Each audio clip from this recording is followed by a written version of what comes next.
In an encampment, the cook is waking everyone up with the banging of his pan, which makes most of the soldiers rise from their beds, including one Encrid, who has been causing a lot of trouble for everyone, so he was demoted to squad leader for a bunch of dumbasses. Shortly after, an attack begins, and even if Encrid does not have any special abilities, he got here with his endless training, and this is why now he is able to put up a fight on the battlefield. Even if he can down 1 or 2 men, eventually he is put to the ground, as he holds no talents, and he knows that his dream is out of his reach for someone so untalented. Tons of people die around him as he tries to grab his sword, which makes him recoil. He thought that even if everyone around him mocked him for trying to achieve his dream, as long as he had his blade, he could manage somehow. Now though, the dream of becoming a knight is removed from his mind, as he can only think about his imminent death. Even this was pathetic. So that means the people who were praying for his downfall got their wish. As his mind drifts to the abyss, he sees a blue flame standing in front of him, and in a few moments he awakes again, in the same bed that he did today. He thinks that this was a dream,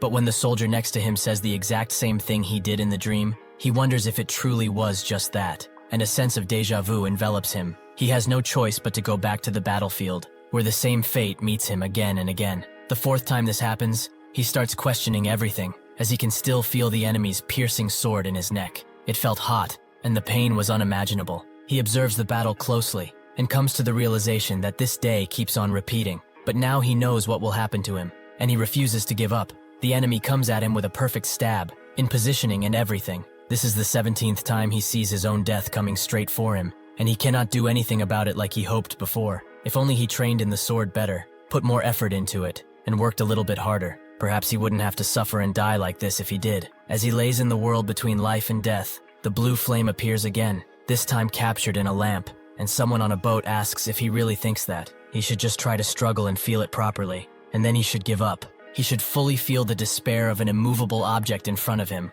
Encrid becomes enraged as he hears this, and determination fills his eyes. He is already awake when the cook wakes them up, and he immediately tells the guy next to him, Rem, that he has a bug in his boots. When he looks, he actually finds it, and after crushing it, he asks if he put it in as a sort of prank or something. Encrid explains that he saw it crawl in his boot earlier. This is his 18th time seeing that bug, making him wonder, how many more times will he see it before this nightmare ends? Since he was young, he chose to wield the sword and learned swordsmanship from a returned mercenary that came to his village. The first spark of his dream came from him, as he congratulated him for being so good, to the point where he fully believed that he could become a knight. That's when Encrid began to dream. Someone like him, a true knight? The knights are people who can slay thousands on their own and change the flow of battle in an instant. They are incredible heroes that everyone respects. Like any child, he thought that he could become the knight who can finish a war, the Knight of the End, which was the protagonist of a song he heard from a wandering minstrel. That is when he decided that he wanted to be the main character too,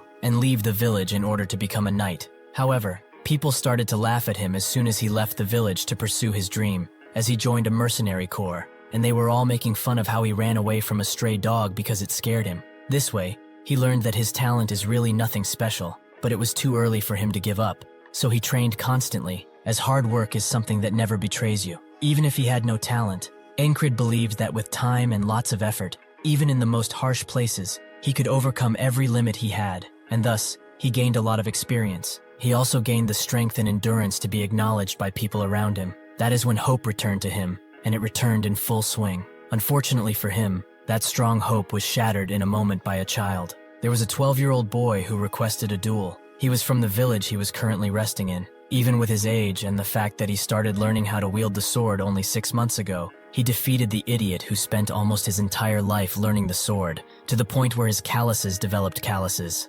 Despair started to befall him. Was his work all in vain? Is there really no way out of being untalented? Encrid truly wanted to be a knight, and even if everyone laughed at him for it, saying that it was a hopeless venture, he refused to give up. He spent a lot less time eating and sleeping and started to swing and swing until the sun started to rise and he was completely out of stamina. Even if he hit the tree with tons of attacks, all he could get out of it was a couple of cuts. That's when he thought that even if he could not become his dream, he could at least become an experienced soldier. He screamed out at the unfairness of the world and continued to swing, as this was all he could do. 3 years later, in the present, he is in the Cyprus division, with the 4 companies, the 4 platoons, and below that, the 4 squads. Encrid became the squad commander of a second-rate squad, the best position he could achieve after his manic training. Still, it's much better than being a mercenary, as he is a soldier of the kingdom after all. Encrid walks up to one of his squad members named Jackson and tells him to do his morning duty for him, as he has to do something.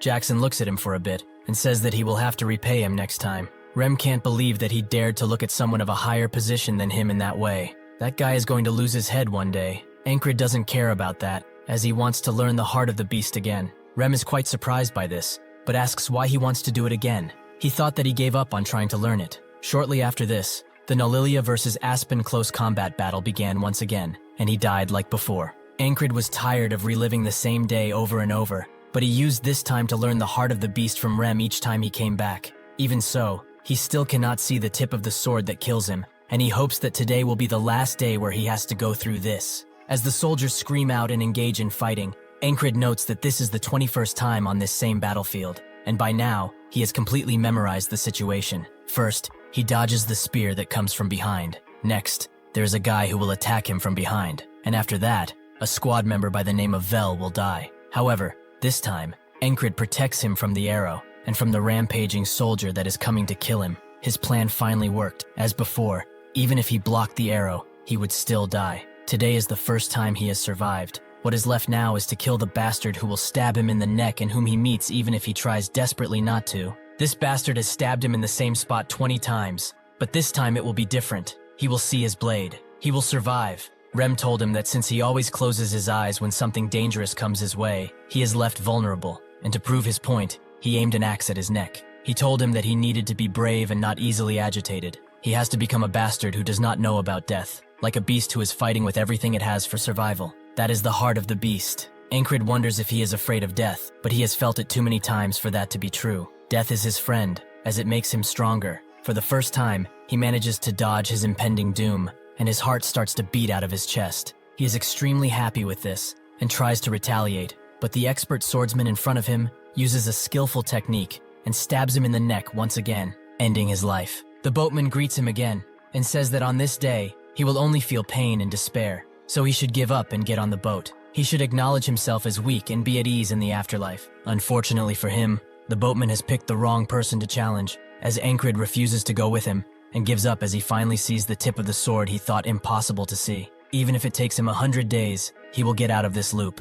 Eventually, Encrid arrives at the 33rd time he is on the battlefield, and now he can clearly see the first attack that ended his life so many times. But even if he manages to dodge it, he cannot dodge the next one, as his enemy is way too fast, so he falls to the ground, and another death is counted. In his time as a mercenary, he took up a few quests for monster subjugation. It's not like he really wanted to, but he just came to a random village where he was asked to help. The reason he decided to help them was because of his dream, as protecting the weak is what a knight does after all. His reward for doing all of that work was a charm, something extremely cheap for how much he risked his life. But the village elder told him that this would grant what he was desperately wishing for. So Encrid wonders now if this is why this day keeps on repeating, just so that he can become a knight. He isn't dead yet, and tries to get up, but the soldier notices and says that he will show him some mercy, since he must be in a lot of pain. Encrid knows that this is just a facade, as this bastard is just a monster who enjoys stabbing people. He wakes up in his bed once again and tells Rem that he put a bug in his boot, which he is very mad about, as he didn't expect a squad leader to be so annoying. Encrid tells him to stop talking and come outside, as he wants to learn the heart of the beast again. When they go and do that, Encrid is able to accurately dodge Rem's incoming attacks, which surprised him, as he didn't expect the skin of his heart to get so thick. Encrid says that he just trained, but Rem notes that this technique takes time to learn. There is no way that his family technique could be taught to someone else so easily, but he does not know that Encrid has gone through hell and back with it, and the sensation of impending death he felt each time made him much more proficient in it. He tells him that he probably got it by chance, but he wants to spar now, which Rem is pleasantly surprised by and accepts. Even if he masters the heart of the beast, he will just get killed because he cannot land a single strike against that bastard. He continues to dodge Rem's incoming attacks because he doesn't possess any good attack techniques. He only knows one, which is the Valen mercenary sword technique. It's quite anomalous, and it was made by someone named Valen. As the name implies, it's a technique that some speak ill of, and others call it a petty trick. Even so, he has something else he wishes to try. He tries to imitate the stab of his murderer, and he does so pretty well, but Rem can easily throw his sword away with sheer force. Still, for a moment he imitated that stab perfectly. Since he died to it more than a few times, his body remembers it well. Rem says that among what he showed him in this spar, that stab was the most decent. but he should put more impact into it. He tries to explain it the best he can, but he isn't really that smart. So he just says that he shouldn't doubt his attack and put everything into it, to the point where he can already see the enemy in front of him dead. That way, he shouldn't lose grip on his sword. Encrid thinks that this was a horrid explanation, but he got it. The difference between his stab and that bastard is that he is not confident in his blade. He must do like he does every time he kills him, stab with the intent to kill the person in front of him. He tries to do it again but fails, resulting in his death. Even if he has to do it a step at a time or even a quarter of a step, he will advance no matter what. The days continue to pass as he trains and dies. The 11th day, the 123rd day, but finally, on the 124th day, he lets out a strike that Rem has no choice but to dodge, which he calls him crazy for, as he puts so much force into that attack that blood is coming out, and his smile really isn't helping his image. But Encrid couldn't care less, as he has finally mastered that bastard stab technique. The first time he tried this technique, he managed to graze the soldier's head, but even if he failed and was stabbed again, he did not blink and didn't even let go of his sword. The soldier said his usual line, that this is mercy, but Encrid promised him that tomorrow he was going to die. This made the soldier smile, as the dead have no tomorrow, but he does not know. This time Encrid crushes the bug before it goes into Rem's boot and tells him to take his guard duty, making Rem wonder when he became so pushy. This marks the 125th day of the loop. He tells someone called Big Eyes to get him some shin armor, a shield, and a dagger, as he will pay for them later. Big Eyes reluctantly accepts, but he tells him that he is doing it only because he trusts him. Rem comes from behind and notes that the squad commander is becoming a little pushy, but Jackson says that they always push their tasks to him, so this is just revenge from his side. Rem doesn't know what to say, but he's acting weird, like he is extremely tense. As Encrid trains, he thinks that every time he dies, he feels a lot of pain, and his mind starts to wander. What if he never wins, even after tens of thousands of tries? What if he can find another way to escape and survive? Would he wake up the next day or still end up in this loop? He is much stronger than before. Isn't that worth something? Shouldn't he be content with what he has? But he steels himself once again. Giving up was never an option. He has to surpass the wall put in front of him no matter what. By learning how to stab efficiently, he proves that he won't abandon the blessing that he was given. With his mind more made up than ever before, he equips all of the equipment he needs and thinks about only moving forward. He and his squad join the ongoing battle, which Encrid is prepared for. He is a person with no skills, but he managed to survive all of this because of three things: preparation, luck, and maintaining a cool head. On the 46th day, his left shoulder was completely shattered by a spiked mace, and on the 47th day, he rolled to dodge the mace, but someone crushed his head instead. With this information, he is able to kill the mace guy with a single slash. But on the 71st day, when he first did this, a soldier cut his foot off, so he couldn't do anything to the stabbing soldier. This is why he got the shin armor, and is now easily able to take that soldier out. On the 89th day, his head was split completely open because somebody threw an axe at his head. If he lets him live now, he will interrupt his main fight. So he trained in throwing weapons throughout the day, meaning that it's not difficult for him to counterattack. After all of that, Vel always ends up behind him, and a sharpshooter called the Claw of the Hawk, which he doesn't have the time to take out, but he can protect Vel. And after this comes the wall, which he meets with determination. The stabbing soldier goes for his shield first, which he breaks, letting Encrid dash away. As dodging and stabbing won't give him any chances of winning, strategies like this serve him much better. This guy is just a regular soldier, but he is strong, at the level of a prodigy almost. But there is one thing he lacks: real fighting experience. Encrid uses this to his advantage and headbutts him before using the Valen mercenary technique. He gathers some dirt in front of his boot and throws it in the eyes of the stabber, allowing him to finally have the upper hand. But the stabber becomes mad at this provocation and goes for Encrid's neck, who knows that he had to dodge and does so expertly. This makes the both of them stand behind each other, and as the stabber goes for another attack, Encrid now knows everything about that stab, so he hits his sword in such a way that it completely shatters. At the same time, the Claw of the Hawk aims and shoots another arrow. Encrid now has the complete advantage and prepares to stab the bastard with his own technique, but that arrow moves straight for him. That's when one of Rem's axes flies through the air and breaks it, just in time for Encrid to finish his revenge. Rem wishes to go for that bastard, but he doesn't have enough time. As the battle rages on, Encrid enjoys his victory, and as the stabber crouches down while bleeding out, Encrid raises his sword in the air, as this is mercy. With that, he cuts his head off, and finally breaks through the wall that was put in front of him. Suddenly, he is attacked by a strange being and sent flying, which the others identify as a frog. The frog person notes that he spent quite a bit to raise this one, but to think that he would be defeated by a weakling, well, it doesn't really matter, as he will die now. Before he can strike Encrid one last time, Rem comes in clutch and starts fighting the frog person with everything he has, both of them emanating the spirit of a warrior. At the same time, one random soldier tries to kill the incapacitated Encrid, but Jackson quickly decapitates him. Rem and the frog person back away from each other, and Rem says that if he wishes to kill the squad commander, he has to go through him first. The frog person is surprised that he isn't the commander, and Rem thinks that the frog people are a warrior race,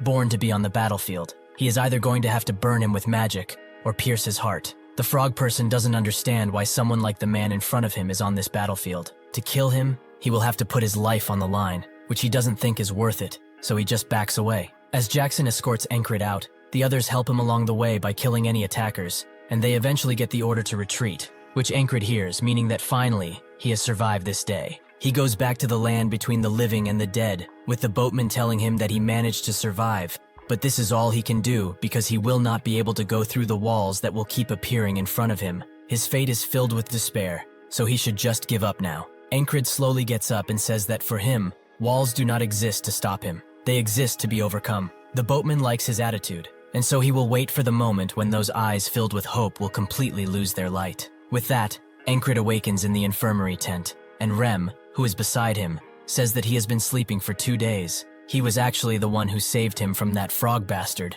so he better be thankful. Encrid didn't know that he was hit by a frog. It's amazing that he managed to live. Rem explains that his bones are not broken, but his head was shaken up pretty badly, so he does remember that they are best friends, right? Encrid notes that he never said they are friends, calling him a noble hunter, which makes Rem shut him up, as he can't just blurt out people's secrets without a thought like that when he has nothing to do with it. Anyway, Encrid is glad that he was able to get out of that loop alive after so many days. Later, Big Eyes, real name Crace, comes to the infirmary, as he wants payment threefold, as he also paid for getting him in here. Encrid wondered why he was in the infirmary when soldiers like him would be left to tend to themselves. To lower the price, Encrid asks where he was when the battle started, as he didn't see him anywhere. Crace says that he will give him a special discount if he shuts up, which he accepts. Much later, Jackson comes around and hands him some medicine that he will apply twice a day, in the morning and evening, but he shouldn't ask how he got it. Encrid notices that this is the ointment he always uses, which is surprising since Jackson doesn't share his personal items at all.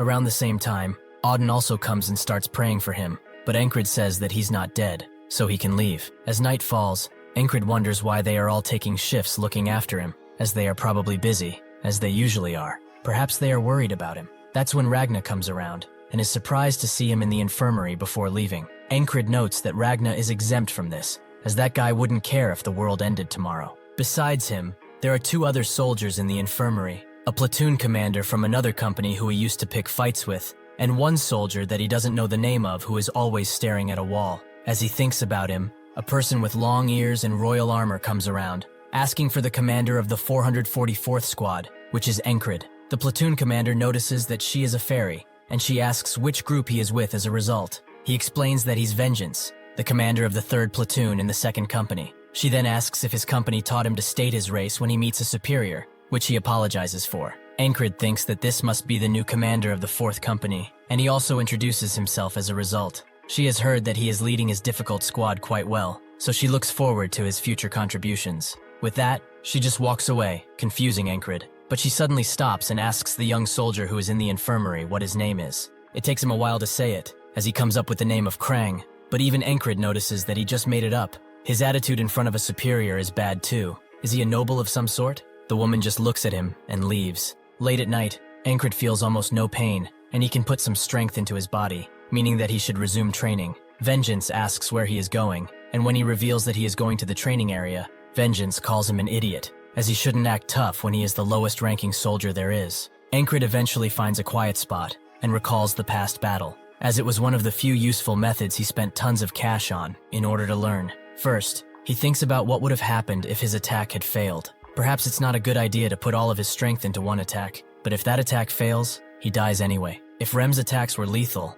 after he stabbed his sword with all of his might, what would be the next move? Suddenly, someone interrupts his meditation and notes that he's working hard, that someone is Krang, who doesn't know what he's doing, but his hands kept twitching in the infirmary, and now he's just spacing out here? Encrid explains that he was doing the first thing to test his grip, and now he's replicating the battle. Crank asks why he's doing that, and Encrid puts it quite well, so that he doesn't get butchered on the battlefield. Krang then asks if he wants to become something by preserving his life like this. Encrid knows that what he wishes to become is his dream, but when he tells it to other people, they just laugh at him, a dream that he has always pursued. However, this dream is something that he will never stop pursuing, so he is proud to say that he wants to become a knight. Krang is quite surprised by this, and Encrid notes that this is the first time he sees someone not laughing at him for saying that. Krang says that he just forgot, but he suddenly remembered what he needed to do after watching him. If he becomes a knight though, he should at least remember his name. Encrid thinks that this is new, as he was never supported up until now. A wandering minstrel arrives at the camp and starts singing songs about legendary heroes,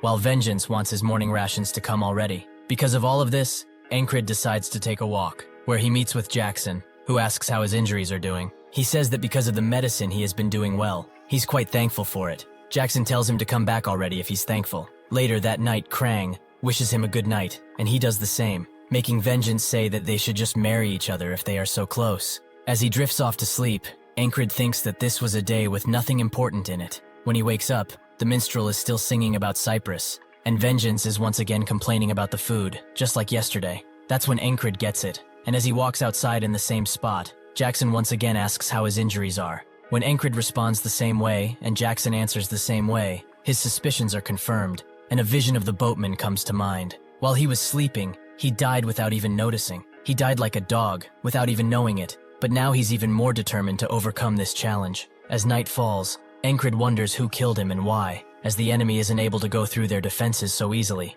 meaning that an assassin did, someone who is probably among them. They know his location and how to conceal their presence. His mind jumps to the fairy, as they are a race that is known for being quiet and nimble. Is this why she came here that day? He must confirm it, as he can't throw out baseless accusations. He just needs to wait. That's when a poison needle stabs him in the neck from above, and he only manages to fall down as the numbness of the poison takes him. He notices that Vengeance is also poisoned, but Krang is stabbed by the assassin, and another assassin comes into the tent as the job is finished, that assassin being none other than the company leader. Encrid thinks that even if he was alert, he couldn't feel them. This will be hard to counter. Plus, he will have to face the company commander after he is done killing the commander. It's a truly hopeless situation. He didn't expect for this feeling to return so quickly, but despite all of the trials put in front of him, he came out on top, and so he will definitely find a way to get out. He pulls the sheets above Vengeance and prepares to strike because he assumed that the assassins would have infiltrated by now, but it seems that he needs to be wary of the outside. Vengeance wonders what he's doing,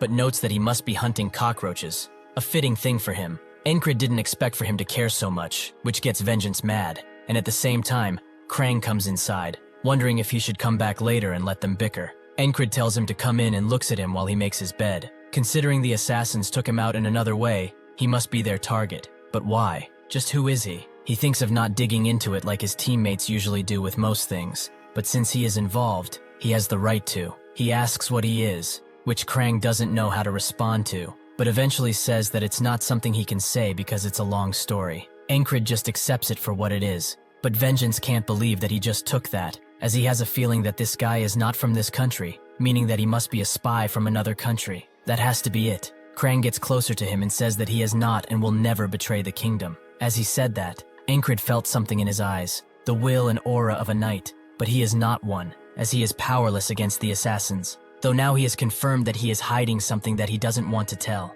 As night falls and they wish each other good night, Vengeance falls silent, perhaps because he is scared of Krang now. The assassins are also about to barge in soon, so he gets up and tells the others that some assassins are going to invade this tent. They better come with him if he wants to leave. The others think that he is crazy, but that's when someone asks how he noticed, and he is hit at a vital point before he can even try anything. The assassin kills all of them in seconds, and Encrid wakes up to the minstrel singing again. Since he has no way of letting the others know that the assassin is coming, he can't get them on board. At first he tries to get help from a commander, who tells him to screw off, so he tries to predict the assassin's movements, but he is killed in an instant. Next, he tries to ambush the ambusher, but he is killed without even knowing where the assassin was, as he cannot see him. Though they can see his every move, as long as he cannot avoid that poison blade, he will die without being able to do a single thing. The 20th morning arrives, and Encrid falls into the pits of despair but crawls right back out, as he has only died 20 times. He needs to think of how to get rid of the needle first,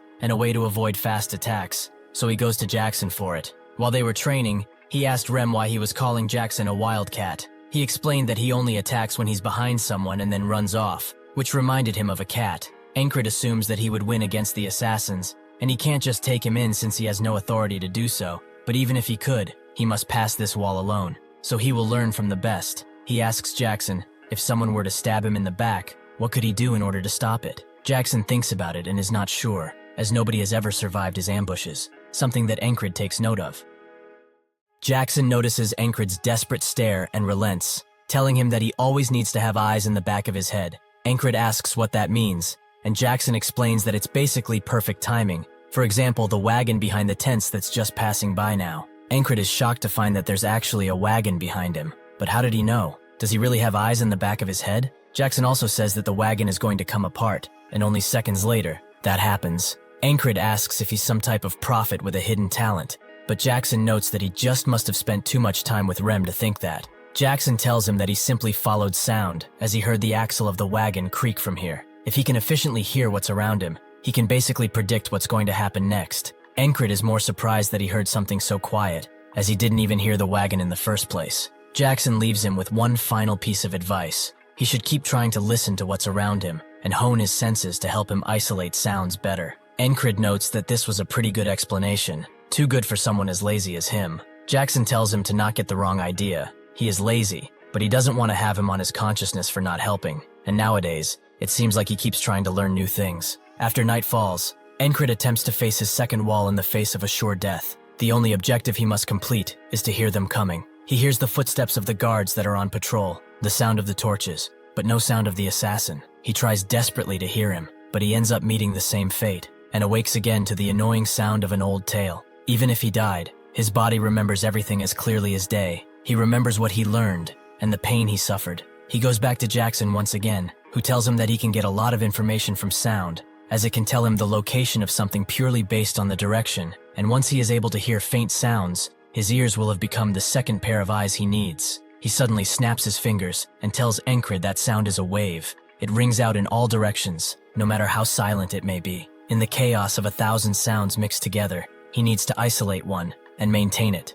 Encrid goes to try just that in one of the busiest parts of the camp, and practices what Jackson taught him. He first isolates the sound of the flags flying about. There must be at least 7 to 10 flags flying together. Then he isolates the sounds of the footsteps that are right next to him. He attempts to feel every single sound, the familiar and unfamiliar, whatever they may be. Suddenly Krang appears and asks what kind of training he's doing now, while also calling him Ensi. Encrid asks about that weird nickname, and Krang notes that it's just a nickname. He must be fine with it, right? Encrid sure isn't, but he also doesn't care that much. As for the training, he is just sitting around here like an idiot doing nothing, not actually training. Krang finds that strange, as he doesn't seem to be the type of man who sits around and wastes his time, right? Night falls once again, and the same things happen. He is poisoned, and Krang is stabbed to death. This is the 33rd day, another failure. On the 34th day, Encrid didn't hear a single thing again, and he continued this cycle of failure again and again. What Encrid needs isn't more experience,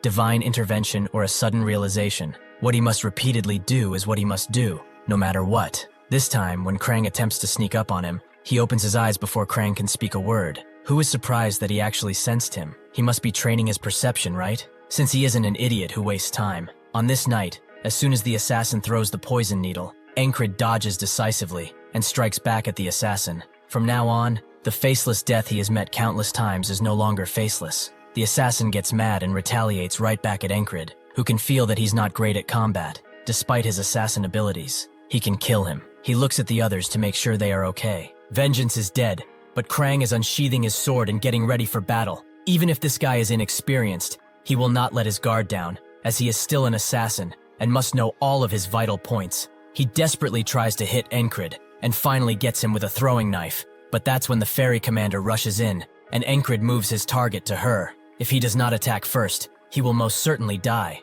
This action allows the assassin to throw a bunch of poison needles at Encrid's unsafe back and at Krang, who has no chance of defending himself. Instead of retaliating, the fairy rushes behind Encrid to catch all of the poison needles with her cape and then moves on to Krang, saving them both. Encrid previously thought that she was with the assassin, but now she protected them. Whatever the case may be, now's his chance to put an end to this. He rushes in blade first into the assassin, who manages to deflect his attack, but without much choice, he runs away, ending the night in a victory. Krang comes from behind and notes that the assassin must have come for him, which Encrid already knows, as nobody is going to pay for an assassin to kill a boot soldier like himself or vengeance. The fairy notes that it's precisely as he says. He has sharp senses for a soldier. Encrid notices how she's still gripping her sword tightly. She was an ally for him, but she cannot let something like this be known, and since he is a witness, he knows what must come next. Suddenly, Krang gets in front of him and tells the fairy commander that he has a favor to ask, as he doesn't want anyone to die today. The commander bows down to him and says that she will do as he wishes.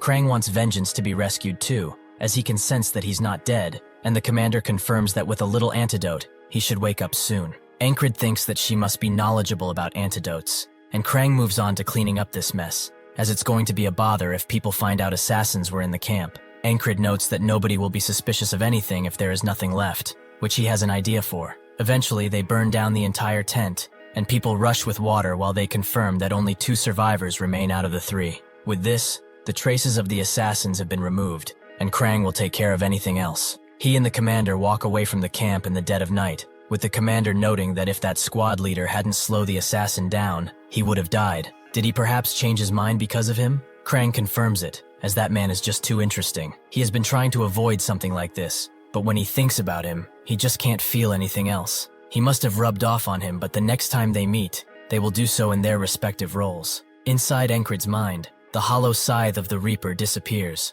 though the boatman comes around and says that he will meet death again in the future. Encrid is more confident than ever, and tells him to bring it on. Finally, he beat another repeating day, and managed to wake up the next morning. Now he can sense the presence of most things, but he still couldn't sense that fairy, so he has a lot to do when he gets back. Thankfully, he wasn't injured anywhere, so he can return now. But before he does, Vengeance asks why he saved him from the fire like that, as they didn't know each other. Encrid can't believe this guy is talking shit about him saving his sorry ass, but he says that they are comrades. There is no other reason needed than that. Vengeance feels kind of embarrassed, as he gave him a lot of crap before. He really is selfless. He also asks if he's returning to his squad, which Encrid confirms, and Vengeance tells him to prepare for an awful vibe when getting there. Encrid asks what happened, and Vengeance explains that there's a rumor going around, that the entire base is cursed by some kind of spirit. At the team camp, Ragna and Rem are bickering about something, which soon turns into a brawl, with everyone near them running away so as not to get hurt by these bastards.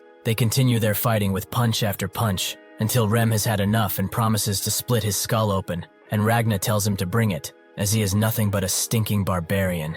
Encrid comes around and says that the base isn't cursed, but he might as well be with these bastards. He tells them to stop, which puzzles them, as they thought he was dead, which Encrid denies, but he will soon go crazy if they don't stop doing this shit. 4 days have passed since Encrid has returned to his squad, and because of his improved senses, he notices Jackson, who is trying to leave quietly, and apologizes for waking him. Encrid says that it's fine, since he was going to wake up and go train anyway. Jackson also notes that he has a pretty keen hearing sense. Even though he only started a few days ago, he should keep it up, as he will help in any way possible. The usual battles are few and far between, since winter is steadily approaching. Since he has a lot of extra time, Encrid will use it to train himself until he cannot anymore, as that is the only thing he can do. When he gets back from his training, he notices Auden doing one-arm push-ups with a giant rock on his back. He says that he must be returning from his morning workout. He is keeping busy these days. He finishes his push-ups and gets up, towering over Encrid as he does so. He notes that a well-trained body is a weapon too,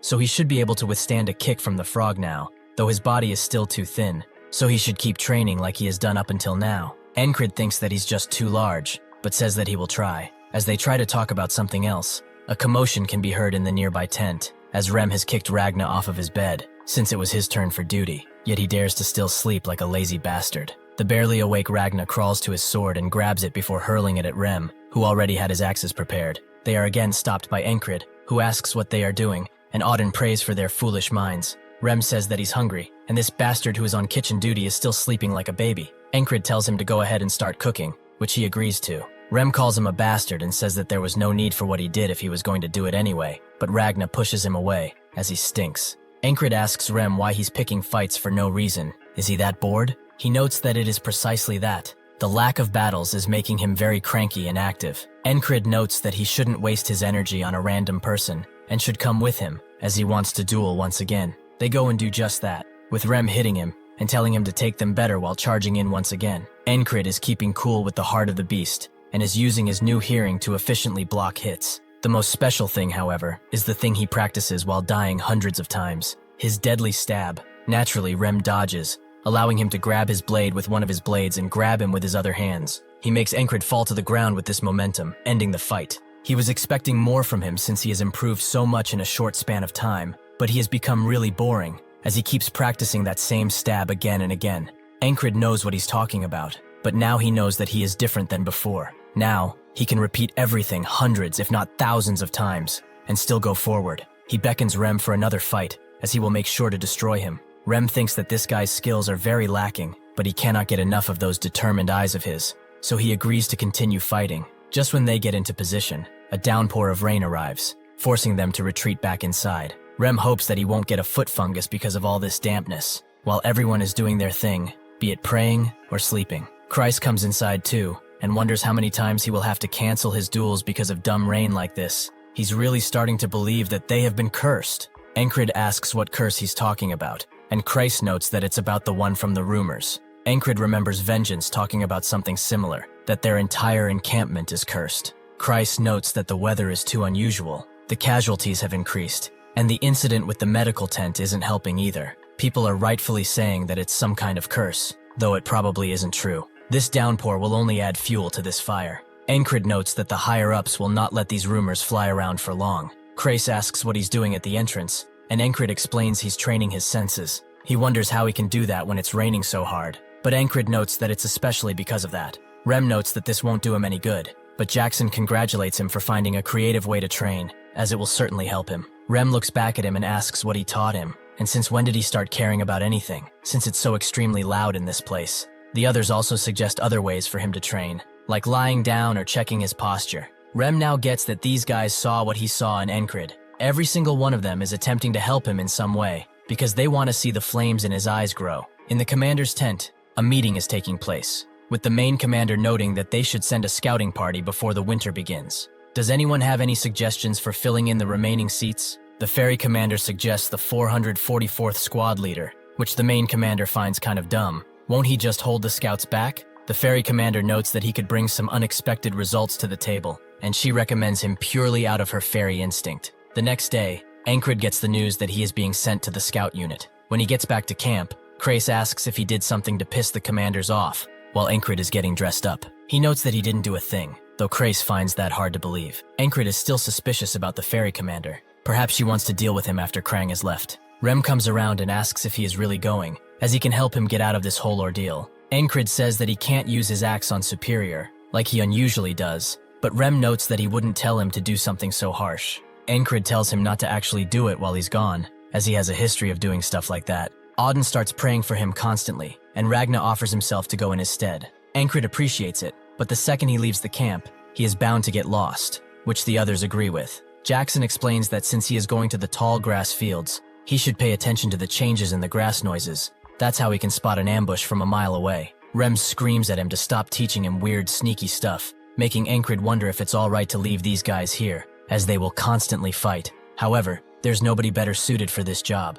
After he enlisted, because of his not-so-great skills, he was constantly moved around and filled in for others. The one place he ended up being useful in was right in this camp, as even on the day he came to their doorstep, they were fighting, but he was able to somehow control these miscreants. Encrid tells them that 'tis fine, and Rem wonders if he's brave or dumb. Jackson notes that he should be thanking him, as he would be the one with a hole in his heart by now, though Rem thinks that he would be the one without a head. Encrid thinks that even if they are how they are still very good fighters, so it would be a shame to lose them. Thinking like this won't lead to much anyway. He knows where he is in terms of skill, and all he needs to do is get better. Since the scouts are going to the front lines, he can spend his time training his senses. Another member of the scouting unit tells him to focus, as they may be the same rank of squad lead, but he is the leader of this scout squad, so if he has a problem, they should fight it out. This is Andrew Gardner, scout squad leader. The others laugh at Encrid's expense, as he is from the outcast squad. He probably doesn't even know how to hold a sword properly. Andrew notes that if he does challenge him, he will try to not hurt him. Since he is already useless, he can't be more than that. He then makes a statement to the squad. If the enemy comes, they just bash their skulls in. Simple as that. Encrid can't believe what he is seeing. The scout team, which is supposed to be silent, is now creating a ruckus out of nowhere, and the squad leader is also greener than a freshly sprouted flower. Will this mission really go well? Eventually, one of them finds some tracks, which Andrew recognizes as new tracks, so they should follow them and have themselves a succulent meal. Encrid can't believe his stupidity. As news travel in a group of 20, is he seriously going to fight that many? Someone next to him starts laughing, as that's not a new track, is a gazelle. He begins talking with Encrid, noting that the squad leader is kind of obnoxious. Isn't he? This is Henri, a member of the squad. Previously, he was a hunter in a mountain town, and he seemed to not care much about the squad leader. He struck up a conversation with Encrid, and they soon became acquaintances. Henri talked about the basics of hunting, which he found pretty useful. He notes that animals have separate paths they walk on in these fields. He will tell him more tomorrow. Because of the leader's incompetence, they spent the whole night searching for invisible news, and the scout squad's day was wasted. While trying to sleep, Encrid can hear Andrew bickering with himself, as he must get some results. Anything. The next morning they arrive at a grassy palace, which Andrew recognizes as Green Pearl, or the uselessly tall grass field, as he likes to call it. He tells everyone that they will cross this grass and find the enemy scouts, then bring them back as prisoners and be rewarded. Henri finds this idea kind of whack, since they are supposed to scout first, but Encrid notes that it's the leader's command, so they must follow it. As they trek this grassy land, Encrid is surprised that Andrew isn't bellyaching anymore, and is actually taking this mission seriously now. Henri finds it strange that there's no animal droppings in the area, because food is abundant around here. There should have been at least a few. That's when a large feline creates a loud step and rushes past them. Encrid gets what's going on, and grabs Andrew while telling everyone to stay down, and sure enough, arrows start flying, killing 2 squad members on the spot. Andrew finally gets that the enemy is attacking, and orders everyone to run, which they do, but they are slowly picked off one by one without much of a fight, and Encrid is the last one left, completely surrounded. By using Jackson's listening technique, Encrid is able to get quite far from the ambushers and even dodge some arrows, but unfortunately for him, the enemy attacks from all directions, so he dies, while thinking that they must avoid this spot. He tries to tell everyone not to go in there, but Andrew calls him a crazy bastard, and threatens to beat him up if he keeps talking crap. Since nobody will listen, perhaps he has to make his way out of this place alone. With that in mind, he tries to run in a different direction at the moment of the attack, but the enemies still get him. Since Encrid has the power to repeat on his side, he doesn't worry, and keeps trying and trying. One time he got caught in the open by 20 crossbowmen who put him down like a rabid dog. Then after that, a squad of spearmen impaled him without mercy. Even when he managed to make it to the night, these bastards wouldn't stop searching for him. But this allowed him to notice that their uniforms are green. They must be a squad specializing in ambushes. He surprisingly makes it out of the bush and into a large camp, where he sees something that shocks him right before getting stabbed from behind. But he doesn't even care. Now he has some critical information. The day repeats again, and Andrew says the same words that scrape Encrid's ears. They will go in, find the scouting party, and capture them alive to be amply rewarded. They have already tried that a few dozen times, and once they go in, the result is the same every time. Nobody makes it out alive. He now knows that the Aspen fuckers are hiding something in that camp. He needs to find out what that is, but if he gives that thing up, he will not have to die. Perhaps this may be the end of all of this, but he knows one thing, that he will not run away from this wall. Nothing can stop him. Andrew tells him to get a move on, and one of the members says that he knows this bastard is a problem, but they should just go with it, as he is sure that Andrew has issues of his own to worry about. Encrid asks why he has to put up with that. There's a limit to how much bullshit he can take from a dumbass. Isn't he tired of taking orders from a child? Or is he perhaps kissing his ass so much in hopes of getting something? Before the guy can get mad, Encrid pushes him away, making Andrew ask if he is disobeying his direct orders. Encrid says that it's nothing like that. He's going to become the commander from now on, whether they like it or not. Even if he doesn't like Andrew, he knows that from everyone. He survives the longest alongside that guy and Henri. That guy especially fights like a beast, fitting of his appearance. He is the most skilled one in this squad, but he doesn't scoff at Andrew at all, so he has to be some bodyguard for him. Andrew draws his sword and says that he can take command only if he beats him, so he better get ready. Encrid knows that a normal soldier would not have something like a bodyguard, and Andrew seems pretty trained, considering his posture. He has little experience too, given his skill level, so he must be some lord's son or something. However, that doesn't really click, as the son of a lord wouldn't have to be worried about getting results. Perhaps he's a fallen noble. Andrew notes that based on his pathetic skills yet strangely high rank, he must be some sore loser who only trains in hopes of getting paid. He is different than he is, and he has an important mission to fulfill. Before he can say anything else, Encrid says that he talks too much, so he should come here already, as he won't even use a sword to make it fair. Encrid did this because he would struggle against Andrew if this was a normal fight, but now he is obviously mad and looking down on him. This action will give him the opportunity to take over the situation instantly, and use it to craft a new future. With one blow, Andrew is on the ground, much to the surprise of the others. Encrid says that he is the commander now, and he hopes that they won't have a problem with that, because he won't care anyway. Nobody says anything, not even the bodyguard, so Encrid has completed his first step. Later that day, they go through the bush like usual, with one of the soldiers wondering what Encrid is thinking. Suddenly, he asks Henry what his dream is, who says that he wants to marry a beautiful woman who runs a flower shop. Encrid notes that to do that, he must survive today. He asks another soldier what his dream is, who says that his lover just had a baby, so he hopes to raise it together. Encrid tells him that if he doesn't want that child to grow up without a dad, he needs to make it out alive. He asks the other two soldiers the same thing, with one saying that he wants to open up his own business, and the other simply wishing to return home. Finally, he gets to Andrew, who wants to fulfill his mother's dying wish, to revive House Gardner. Encrid feels like all of their responses are the same, as they all must live in order to fulfill them. He turns around to face them, and puts his entire sincerity into these next words. They will make it out of here alive. He did this because he needs these guys to trust him, and there is nothing more motivating than remaining alive.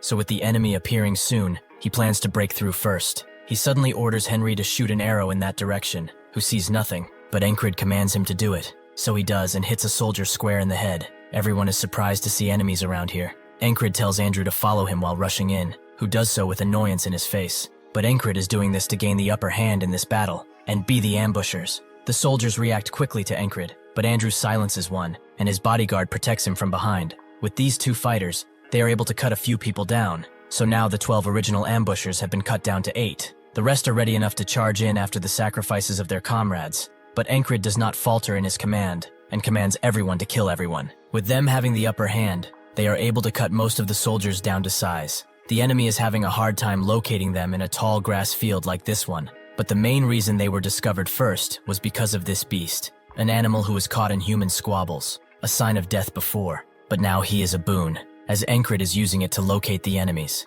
He knows that the only reason the enemy failed to spot their ambush is because of this animal, so since he has a debt to pay to it, he will make sure that it gets out of here alive. The others announce that they are done with the enemy, and Encrid tells them that they will move immediately. There is no time to waste. The beast follows him from behind a bit, until it notices that it will be left alone. Unbeknownst to it, this oversized cat has changed everyone's lives, and allowed fate to change. After a single casualty, Encrid's unit now has 6 people remaining. He would have liked to save everyone, but he knows that it's impossible given the situation. He's just glad that so many survived. They move in to ambush yet another ambush, all thanks to Encrid's repetitions, which allowed him to know the quantity and location of these groups. He knows that if they keep going straight, they will get shot down by the crossbowmen, so he takes a far right to avoid them and disposes of the spearmen who were after them, something that must be done quickly, as they cannot be hindered. They are using hit-and-run tactics and low blows in order to survive. Even if it's not honorable, it sure does work. After taking the spearmen down,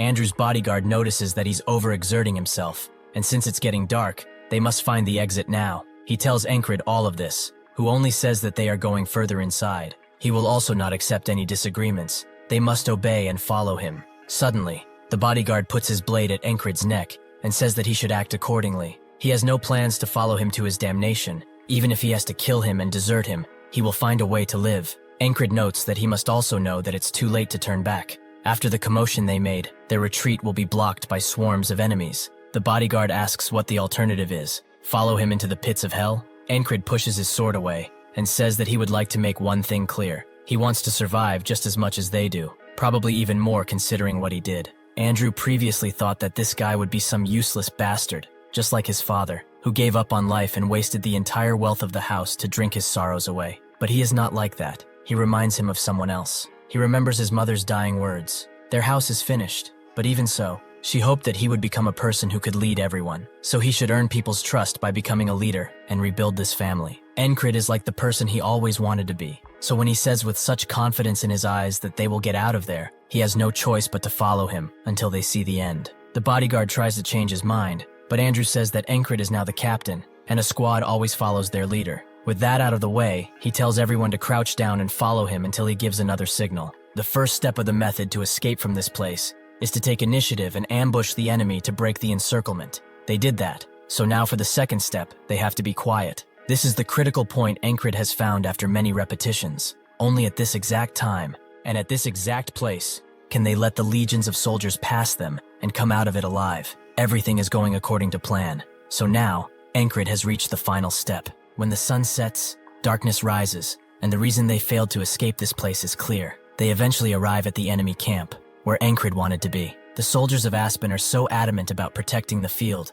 because they are hiding something in here that they don't want anyone to know about, something that is life and death to them. So, what would happen when something more important than catching them happened? If that happens, they will definitely find a way out of here and live to see another day. Encrid tells everyone that he will set the enemy camp on fire, which the bodyguard thinks is insane, as they are literally in the middle and will probably be surrounded and killed. Encrid asks for his name, which he says is Mac, so Encrid tells him that he won't tolerate his disobedience anymore. He tries to say something, but Andrew tells him to be quiet, which surprises Mac quite a bit. However, he knows too that they can't do anything else but follow the commander, as the clouds are covering the moon already. Encrid suddenly cuts a tent open, making Mac get ready for battle, but it's revealed that there's nobody inside, and Encrid moves like he knows what's going to happen, since he is rushing through the enemy camp like crazy. Mac is more confused by the fact that they have not seen a single enemy yet. How is something like this possible when they are in their own camp? Encrid suddenly tells them to wait as they get near the middle,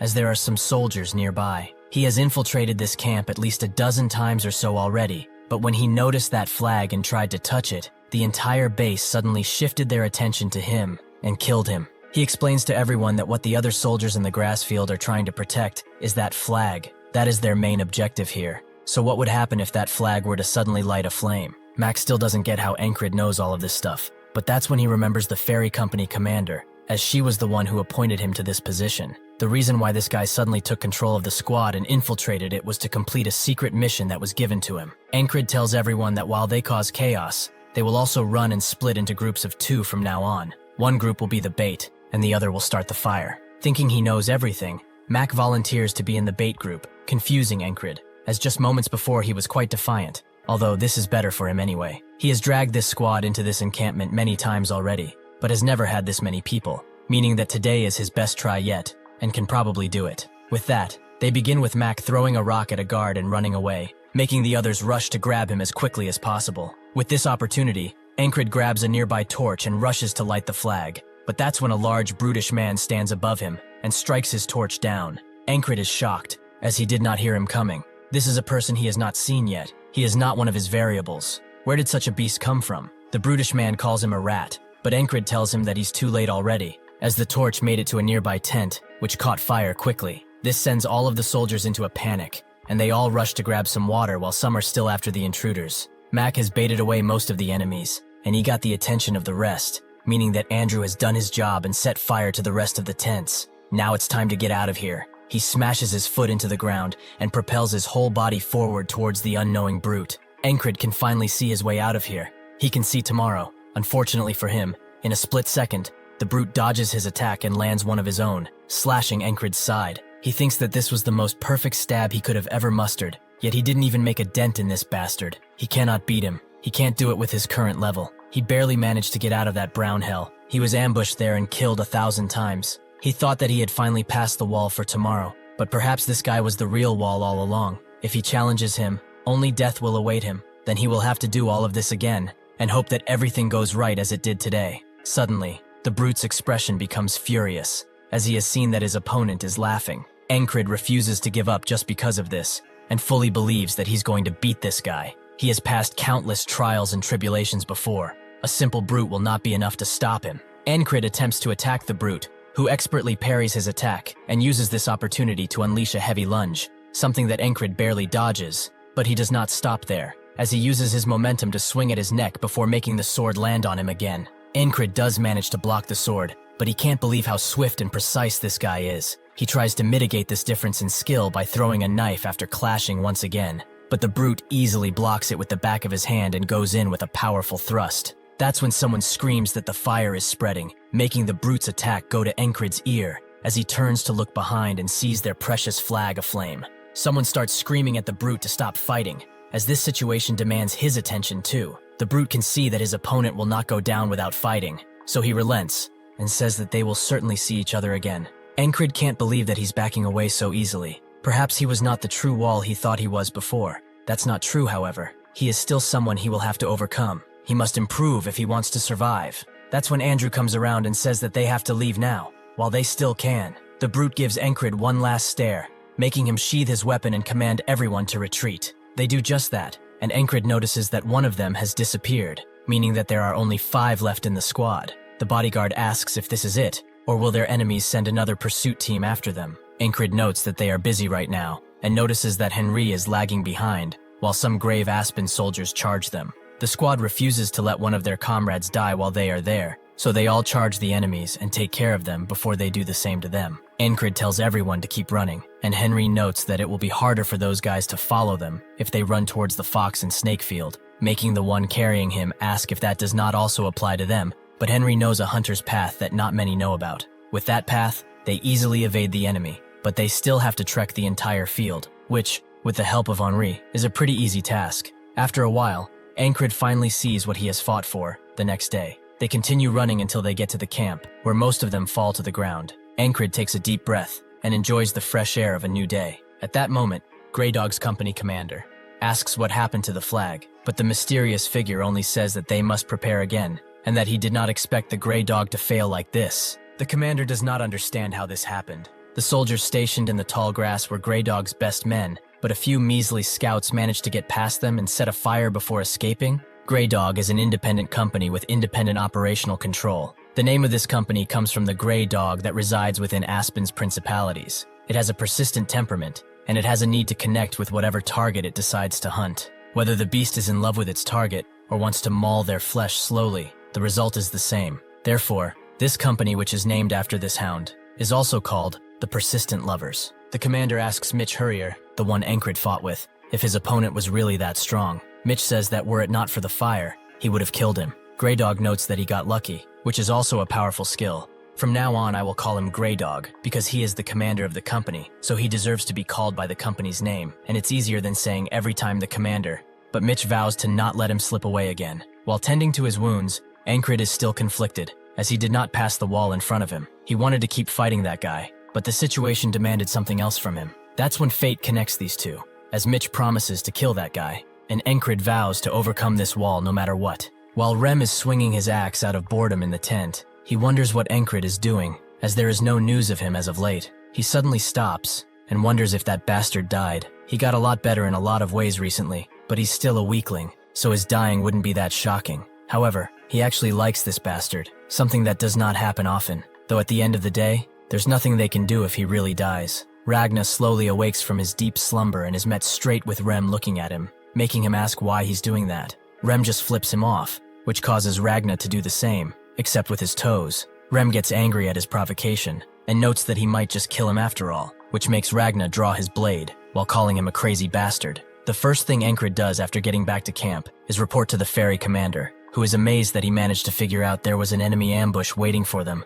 infiltrate the enemy base, and also casually burn it to the ground while surrounded. He says that he only made it out because of his good decision-making and sheer luck, but the ferry commander seems quite suspicious about that. She cannot act on her suspicion, however, so she just sends him back and tells him to recover. She previously only half hoped he would do something, but she didn't expect him to prove that he's such a valuable asset. Just who is he? While leaving and wondering what that woman is thinking, Encrid is stopped by Andrew, who sincerely apologizes for acting out at the start of their mission. They are all alive thanks to him. Will they be able to meet again, though? Encrid can't answer that for certain, so he just says that they will meet, but only if fate allows it. Before he leaves fully, Andrew takes one step forward and bows deeply, something that all of them do. Encrid knows that he did good. Those 4 that are bowing now are alive thanks to his decisions. But was that really the best he could do? In the end, he still lost 2 squad members, and perhaps he could have saved them too if he were stronger. Because of his repetitions, he is able to climb over his limits, and eventually he will be done with this desperate struggle and follow the path he always wanted, becoming a knight. He will use these repetitions for that cause, and to prevent them, he will get stronger. Suddenly, his deep thinking is interrupted by a bunch of soldiers screaming about a fight, and sure enough, Ragna and Rem are at it again, with both of them looking like they really want to kill each other, even if they are squad mates. Encrid never saw those kinds of expressions out of them, not in the countless times he sparred with them at least. One of the soldiers resembles them as animals at this point, and Encrid realizes that they just never had to go that far against him. This squabble gave him a goal, though, to make them make these kinds of faces with him too. After deflecting Rem's attack, Ragna notices Encrid in public, and Rem tells him that he should report when he's back. Why is he hiding like a rat in a sack of corn? Encrid passes over their questions about his health and starts asking Rem about the way he blocked the attack just now, which makes Rem note that not even a few minutes in, he's already up to his antics. He better just get some sleep. Next, he tries to ask Ragna about his attack, but Ragna asks if he's really going to do this now. Encrid asks why that's wrong, but Ragna just shuts up and leaves. Encrid is quite confused by his attitude, as it seems he had something to say, but if there's a guy who will speak his mind no matter what, it's him, so he will say it eventually. The battalion commander swiftly learned of the enemy forces trying to ambush near the grass field, so he moved an entire battalion closer to it. Encrid's wounds healed significantly, and he constantly reflected on the way he fought. While having dinner, Encrid finishes first, making his squad mates ask if he can't just rest a little. He says that he will just train for a bit, making Rem note that if he continues to mess up his body like that, he will croak soon. The next day, Ragna wakes up earlier than usual, because he is awoken by Encrid's training outside. He slowly gets up and drags his sword along while thinking about some things. He's very good with the sword, as getting stronger isn't that difficult for him. He even had a chance to become a knight at one point. However, all of that bores him to death. There is nothing he wants to do as a knight, so why would he spend his time and sweat on it? He cannot find a single purpose behind getting stronger, so he loses his own purpose. Just like that, he came to a standstill, never improving, never falling off. He arrives at Encrid's training spot, where his injuries get the better of him, which makes him fall to the ground. Ragna can see just from this that he learned his fundamentals wrong, which are a must if he wants a proper start to getting stronger. With all of the shortcuts he made up for his awful fundamentals, becoming powerful for this guy is impossible, even with training. However, he still has one question for him. Why is he putting his body through such hardship and trying hard like that? He decided to ask him now, why does he do this? Encrid's answer is simple. He just wants to become stronger. Ragna then asks what he will do after that, and Encrid answers swiftly again. He will become a knight. Ragna feels like a knight is just someone who knows how to fight. Does that really have meaning to him? Encrid explains that the knight he aspires to be is someone who decides for himself what is wrong and raises his sword for it, for honor, for the sick and downtrodden, and for the ones he cherishes most. Ragna begins questioning himself because of his words, as strength really is just a tool. What is a knight then? Or better yet, what is a sword? What does he want out of this short life of his? Well, pondering it like this is dumb, so he will just walk that path himself. He gets closer to Encrid, and he comes to him with a proposition. Would he like to learn the way of the sword? Encrid immediately accepts Ragna's offer, who thinks that he shouldn't have proposed such a thing, because he feels lazy about it already. Still, that determined look on this guy's face might prove quite interesting. He notes that he knows Rem taught him the something of the beast, right? That, and his stab. He must get rid of everything, except those two things. Encrid asks if he also has to get rid of the Valen mercenary technique, which Ragna confirms he really has to get rid of in particular. If he doesn't, even if he does learn a new technique, he will return to his habits, which is just human nature after all. If that happens, he should just give up now, so it's time to choose. Either forget everything and begin anew, or remain complacent in his mediocrity. Encrid immediately chooses to start fresh, which surprises Ragna, and he asks if he's sure. Encrid just asks what he must do first, which makes Ragna think that he's not normal at all. He explains that he has a good sword technique, so he does not need to have a lighter blade like he does now. He would profit a lot more from a longsword, so they should swap. Encrid asks if handing his sword over is okay, but Ragna doesn't care. It's not that special anyway. He begins instructing him on how to wield it, and notices that he's clenching quite tightly. Encrid explains that he does it so he doesn't lose the sword, making him wonder who taught him such a thing. Encrid says that Rem did, which doesn't surprise Ragna at all, but he orders him in position and starts attacking him with full force, making Encrid have to block and see why clenching so tightly is such a bad idea. Ragna notes that it should hurt if he does that. If he stiffens up, things are going to break. He's like an old branch or something like that. Encrid wonders why all of these squad members are awful talkers. Just what is that metaphor supposed to mean? Is he perhaps saying that he's too stiff because of how much he's clenching the sword? He probably wants him to stay flexible to keep the sword from breaking, so he needs to become more malleable. With that, he begins his training in earnest, with Ragna instructing him again and again when he spots an issue. This goes on for a while, until Encrid falls and allows Ragna to think. He did not expect for things to be this bad. This guy doesn't even know the basics, which is not something that can be taught so easily. Still, Encrid refuses to give up. He slowly rises and asks Ragna to go again. Ragna can't deny his conviction and notes that they should take things slow. Baby steps are the best after all. That's when Rem arrives, and asks what they are doing here, skipping meals and disappearing like that. He asks Encrid if Ragna is giving him a hard time. Does he want him to deal with him? Encrid asks what's going on, as he's not usually dressed up. Rem tells them that they are being called, as the enemy forces are gathering in the distance. Every soldier gets ready and in position, but Ragnar wonders if teaching Encrid those things was a mistake, as he's still new and can't fight well with them. He just might die because of that, meaning that he will unfortunately have to look after him. Encrid really wanted to learn more from Ragnar. In the distance, a familiar flag flies as the enemy approaches, and the warlock notes that this is the end for them. As soon as he says that, the entire area is covered in a mysterious and heavy fog, making people unable to see each other. That's when they all hear a certain sharp noise coming towards them, and only Encrid recognizes that they are arrows, so he tells everyone as such. But some do not have the opportunity to defend. The ferry commander realizes this is no common fog. They have been completely had. The warlock laughs in their faces, as getting this spell ready was a hassle. He had to offer the blood of tons of animals and collect the cleanest water from the purest lakes, while also constantly casting rain spells. Once they activated this spell, it obscured all vision, and unless they get under the casting point of the spell, that being the flags, this will be a one-sided battle. This is called the Fog of Annihilation. Mitch comes next to him and sees that he's quite satisfied, which the warlock confirms. He barely managed to get this working, especially after they lost a flag. This makes Mitch think about his opponent. He has to find him and teach him a lesson in manners. Encrid dodges the incoming arrows the best he can, and someone behind him warns him to keep his head down, which he recognizes as Ragnar. The one in front of him cursing out the enemy is definitely Rem. Even if he's so close, he can't see him, meaning that they cannot fight like this at all. Only when an arrow falls right next to him does he realize that his breath is getting strained, and he is getting stiff, and his legs are refusing to move, meaning that he cannot use anything that Ragnar taught him. He didn't expect to get all of his lessons on the first try, and even Ragnar said that he should go back to his old style, since he doesn't have this new style down and will make a lot of mistakes. Even then, Encrid knew that only death awaited him if he tried, so he had to resort to some more drastic measures. He rushes through the fog, allowing an enemy to impale him with a spear. The enemy thinks that this guy is over with, but he is spooked when he sees the determined smile on his face, and finishes him off quickly, allowing Encrid to go back to his teachings. If he's honest, Ragnar is not a good teacher, because he is a genius. Things are more obvious for him, and they are hard to put into words. Even now he wonders what he did wrong, as all he commanded him to do was swing downward. Encrid knows that he's not making fun of him. He's just like that, and asks where he should center his gravity. Ragnar doesn't know how to answer, something that Encrid expected. His explanations are quite lacking,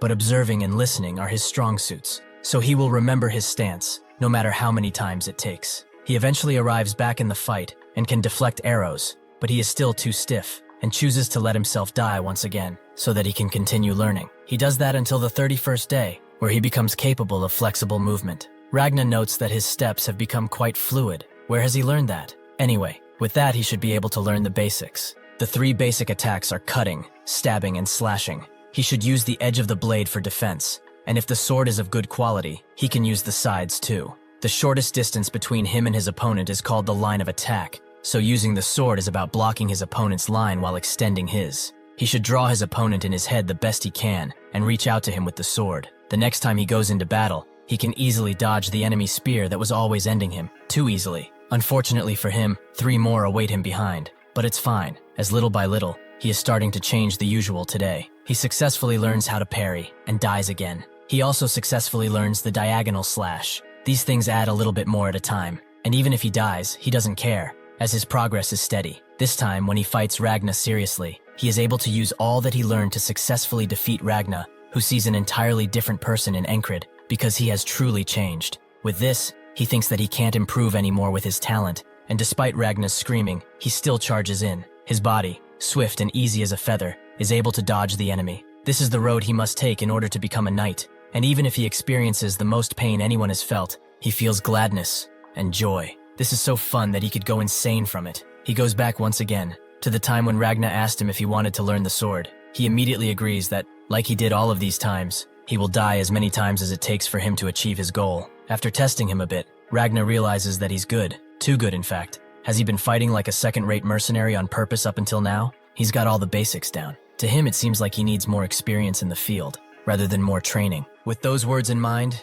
Encrid goes through today tons of times. Must be over 200 by now. And now, he tries to use everything, to see where the techniques he learned will take him. He slashes through the first enemy like butter. He grabs the knife that killed him so many times, and uses it to attack the hidden enemies in the front, who are all confused. Encrid disappears for a bit, making the enemy think that they are safe until he comes around and starts slashing them up. One of them tries to shoot him with the crossbow, but Encrid has learned from Ragnar that he should use his eyes to predict, his feet to move closer, and his hands to end the fight. Encrid can only smile, as things are much different. Fighting feels fresh and swift, compared to when he didn't know anything. He wants more, so he moves forward with great anticipation. He is met with a dozen or so men pointing their crossbows at him. One of them congratulates him for making it this far, but this is where he will stop. Encrid takes a step forward and says that they should fight things out with their swords like men do. The enemies become scared of him, and so they shoot him down before he can do anything. Suddenly, he is dragged into the realm of the boatman, who calls him foolish.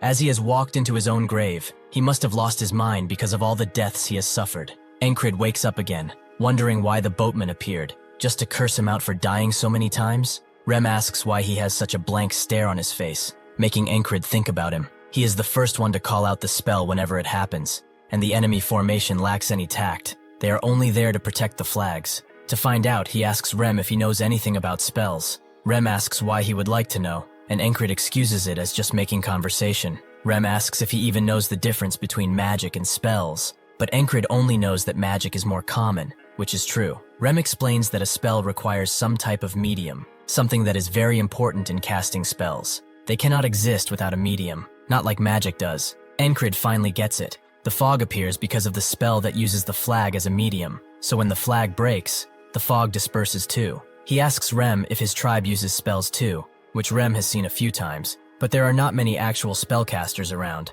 Most of them are hexcasters, warlocks as they are commonly called. Encrid suddenly leaves, as he has somewhere to go, to train. Ragnar notices that he knows all the basics. They have the same background, but does he know of the Oniak sword technique? About 500 or so years ago, there was a prodigy, a 1 in a million talent. The child, born on a sword farm, killed 12 bandits that attacked the farm, with nothing but a fireplace poker. Having lost his parents at an early age, he began learning the sword, and a noble, having heard the rumors of his actions, took him in. That prodigy's name was Leonesis Oniak. However, even if he was gifted, he was also cursed. He began losing his strength at just 10 years old, and by 12, he was fully paralyzed. Just like that, a prodigy destined for greatness was lost to history. However, his dream of improving swordsmanship did not falter, so at the age of 20, he compiled all of the sword techniques and categorized them into 5 categories: the righteous elaborate sword, the heavy strong sword, the flowing confounding sword, the fast swift sword, and the gentle parrying sword. He rewrote the entire history of the blade, and with this, the Oniak family became the greatest house of the empire, and even today, his technique is used as a foundation for all swordsmanship. Even so, branches of these techniques began to appear, like the Western Swift Sword or the Eastern Chi Sword. Among these, the technique he personally developed branches from the Northern Heavy Sword and should be more useful than whatever Rem taught him. He should concentrate on one single point, forget everything around him, and only focus on his and the enemy's sword. He will show it to him first so that he can learn from it. Before Encrid can react, Ragnar lets out a slash so swift and deadly that it cuts his neck. He knows that he nearly died, and that's when Rem comes around, asking Ragnar if he wants to kill the squad leader. Ragnar notes that people learn better while almost dying. He's just helping him out. Rem notes that he can't learn shit if he doesn't have a head. Does he even know how long it took for him to teach him the heart of the beast? While they argue, Encrid thinks that both of them are awful teachers, and Rem knows that Ragnar is from the far north, which breeds more barbaric people. Ragnar also knows that he's from the southern barbarian tribes, which makes him want to fight him now. But Encrid tells him to stop, as he's here because they were ordered to come, right? Before he leaves, Ragnar tells Encrid to remember how alert he is when he's about to die. If he succeeds in concentrating on a single point, he will be able to do anything with the sword. As they get ready for battle, Encrid thinks that this technique is quite similar to the beast heart that makes him numb to death, though there are some different key points. He needs to experience it to learn it, and as for the medium of the spell, he will just have to get rid of it and escape. With that, he adds another objective besides learning. He will destroy that flag. He knows that if he used his squad, it would be easy to get there, but he will go forward first until he knows that he cannot any longer. Concentrating on a single point proves to be useful, as he died a lot of times because of how unprepared he was. To survive the assassin ambush, he trained his ears. To survive the battlefield, he learned the heart of the beast, but concentrating is proving to be difficult.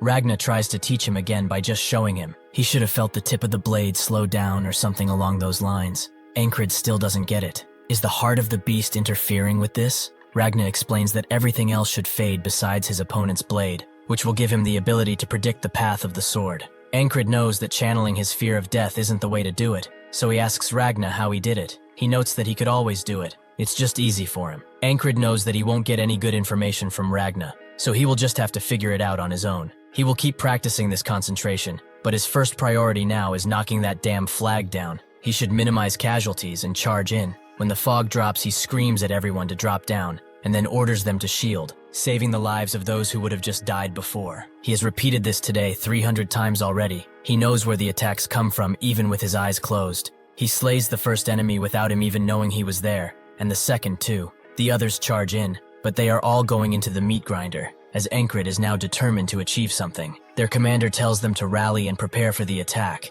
making Encrid smile as he can see fear on their faces. He charges in so hard that he goes through any blade and smashes the flag down. It took him 10 days to get here, but he finally succeeded. However, the fog doesn't disappear, which is strange, as the flag is done for. The enemies circle and stab him all around, with one of them noting that he has been deceived. This gives Encrid enough information. There is only one real flag, the rest are fakes, so he must find the real flag. He charges in once again, as he has a 1 in 5 chance to get it right. He orders everyone to shield themselves, who cannot hear him, or rather are too confused to, allowing the arrows to pass through and slay them. Encrid wonders why they aren't listening this time. Perhaps it's timing. He has to let them catch their breath. After another 3 days, he broke the second flag, which was a fake, meaning that he had 4 more to go. He spent another 5 days for the third flag, which was a fake. It took him 7 days to get to the fourth one, which was also a fake. So he died again. There are only 2 left, and he can only guess. But the real one is most likely the one furthest from the battle. Now,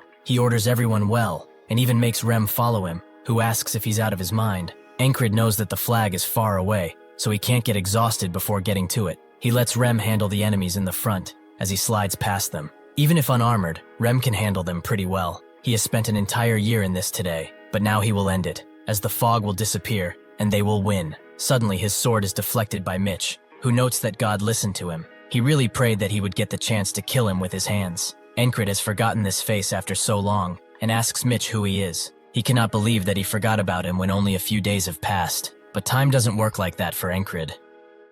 Encrid once again asks who he is, which Mitch is annoyed by, but he will remember once he feels his cold blade in his chest. Encrid decisively dodges the incoming blade, and with his new footing, performs an attack that forces Mitch to back away suddenly. He is surprised, as this doesn't seem like the same person he saw before. He's gotten better with the blade, much better. However, he cannot believe this guy is trying to catch him with a single step. Encrid doesn't stop there and moves forward again, this time clashing blades with Mitch, who is amazed by his mastered basics and sword technique. Combined with how he deflects attacks, he's a force to be reckoned with. He pushes Encrid back, who deflects his blade, making Mitch think that he must focus all of his senses on this battle. If he gets distracted for a single moment, he will die. He must pour himself into the blade. The flag shall be forgotten, the outcome of the battle, even the sword techniques he has learned so far. Everything around him fades, leaving only the cold steel of the sword. With this amount of dedication, Mitch gains the advantage by deflecting Encrid's blade, allowing him to impale Encrid through the chest,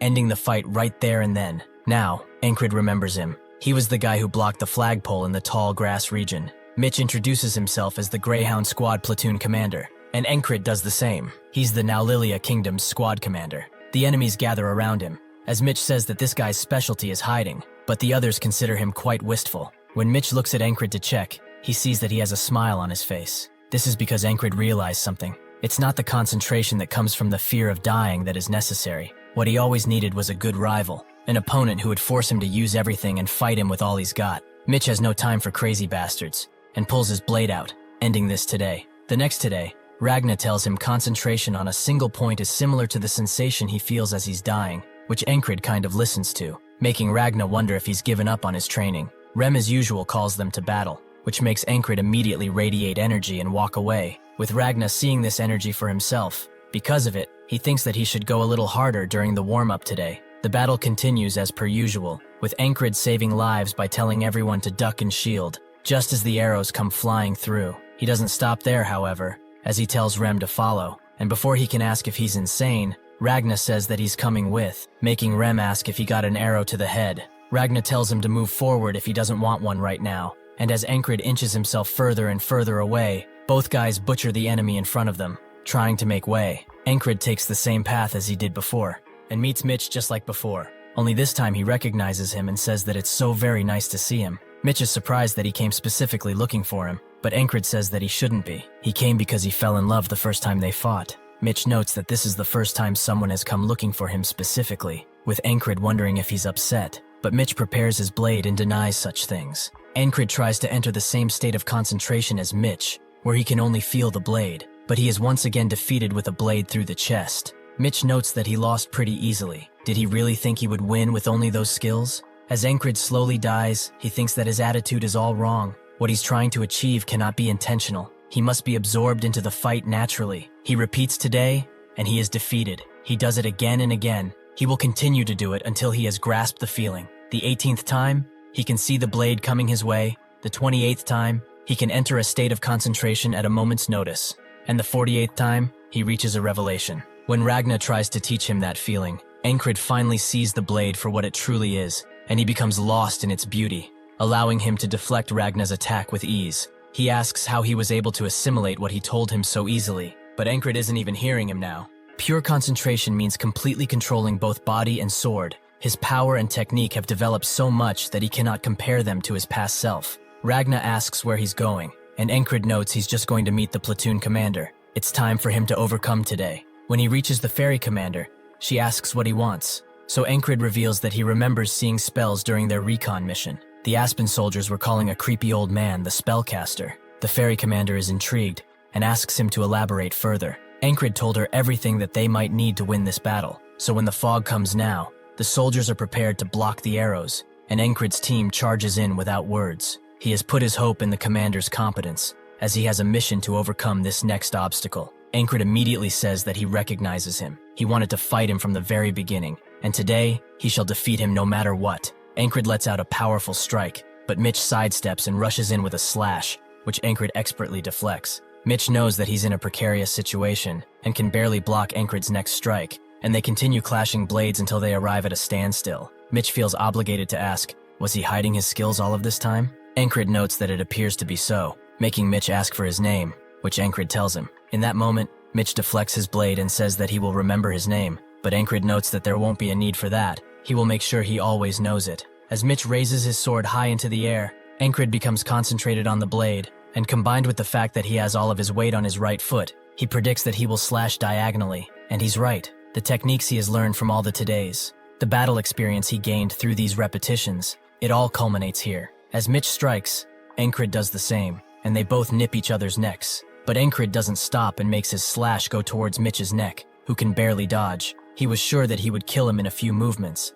but he's actually struggling against this bastard, and that's something he will not accept. Since his flowing sword techniques are more suited for parrying, he needs to attack properly, so he will use the best technique he has. He hilts himself into the ground and rushes the blade from the bottom, which will create a huge arc. That's why this technique is called the wheel cut. Encrid already knows of this ultimate technique. He has experienced it firsthand countless times, and he was always struck down because of it. But this time, he is ready and parries the attack perfectly. Mitch is shocked to say the least, even if his face does not show it. The Hurriers, which Mitch belongs to, are one of the three main houses that reign over the Aspen Kingdom, and House Hurrier represents brute force, meaning that they will recruit anyone who shows talent for the sword. Mitch was also recruited from a regional house, and after adopting the Hurrier name, he proved himself with his skills, and fought off 2 adult knights at the age of 15. He won against a champion swordsman at the age of 18, and by 22, he was the strongest champion of the entire city. He then went on to be among the top 3 best fighters in the Greyhounds,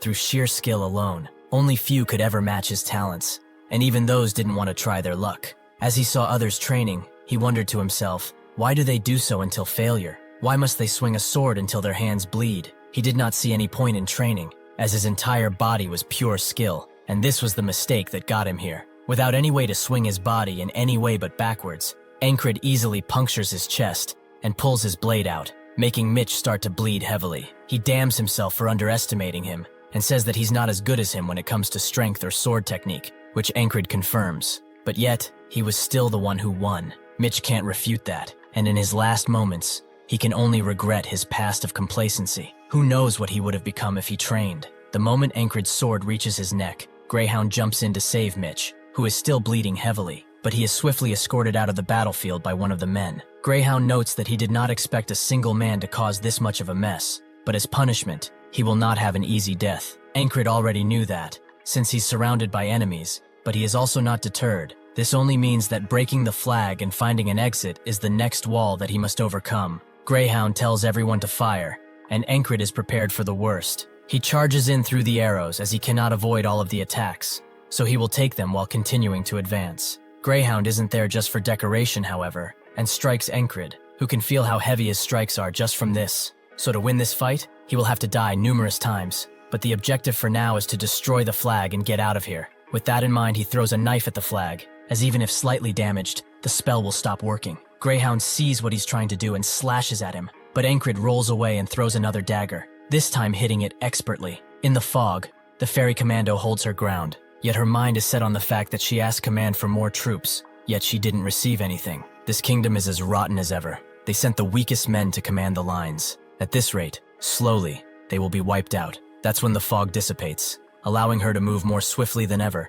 and take care of the enemy with ease. She recognizes this as a chance to turn the tide of battle, so she rallies everyone to attack, which works, as they all scream and shout while charging. With the fog gone, they have a better chance, but who destroyed that spell? Perhaps it was the one who told her about it, Encrid. All bloodied and spent, Encrid knows that he messed up, as he thought that he would run into his team after the fog went, but he cannot spot a single friendly, and even he has a limit. Rem is taking care of hundreds of men, but he is actually aiming for the spellcaster, as he wants to have his head. At the same time, Ragnar got completely lost, and is aiming his sword at one of the commanders, only now realizing the mistake he made. The enemies mock Encrid, as he's trudging along like a dog, and he will die like one too. Just before one of them strikes him down, the puma from the grass fields attacks the soldier, and just as the enemy is about to unleash a flurry of arrows, it cuts all of their crossbows to make them useless. The puma seems adamant in protecting Encrid, but he tells it to leave, as the man in front of them is quite special. Greyhound has had enough of this, and is ready to strike him down, but that's when Vengeance shows up, and tells Encrid to rest easy, as he's about to show him what a real man looks like. He lunges at Greyhound, who immediately deflects his blade and throws him on his ass, making Vengeance fold and order his men to shoot at him. Greyhound isn't fazed at all by the arrows and charges forward, allowing the puma to charge in from behind with its claws bare. Greyhound is caught by surprise, but he manages to hit the beast with the hilt of his blade, rendering it unconscious. The next strike is aimed at Encrid, who can still see the blade, but since he cannot parry his attack with the strength he has now, it means that he will have to use a technique Mitch liked, and let the blade flow. He does the exact same thing, which surprises Greyhound, as he recognizes Mitch's technique that he just used, and Encrid is more ecstatic than ever. Vengeance surprisingly rushes in again, but Greyhound does not counterattack, as he sees the army of men coming in his direction. He reluctantly backs away, but not before telling Encrid that he will not soon forget his dirty face, and promises to take him down one day. He orders his men to retreat, allowing Vengeance to focus on Encrid's well-being and get him out of there. But Encrid brings the puma along too, even if his strength is waning second by second. Vengeance orders everyone to retreat, and Encrid slowly loses consciousness, the tiredness and bleeding catching up to him in the end. In his dreams, he sees the boatman once again. Did he accomplish his objective again? He is truly a persistent bastard, but what drives him so? In the end, even if in this state, Encrid has survived another today. Encrid slowly wakes up as the others around him talk about his state. Some wonder how he managed to do it. Others know that he went off without any warning, and one of them prays for his swift recovery. As Encrid gets a feel of his hands, he feels something fuzzy, and when he looks, the puma who saved him is now cuddling with him. Rem asks if he's finally awake. They all thought he was going to bite the dust. Encrid slowly gets up and asks what's going on, and Jackson gets up to hand him some water, while explaining that he lost quite a bit of blood. Crace goes on to say that thankfully, the medic healed him enough so that there won't be any lasting effects. The goddess of luck must truly be on his side.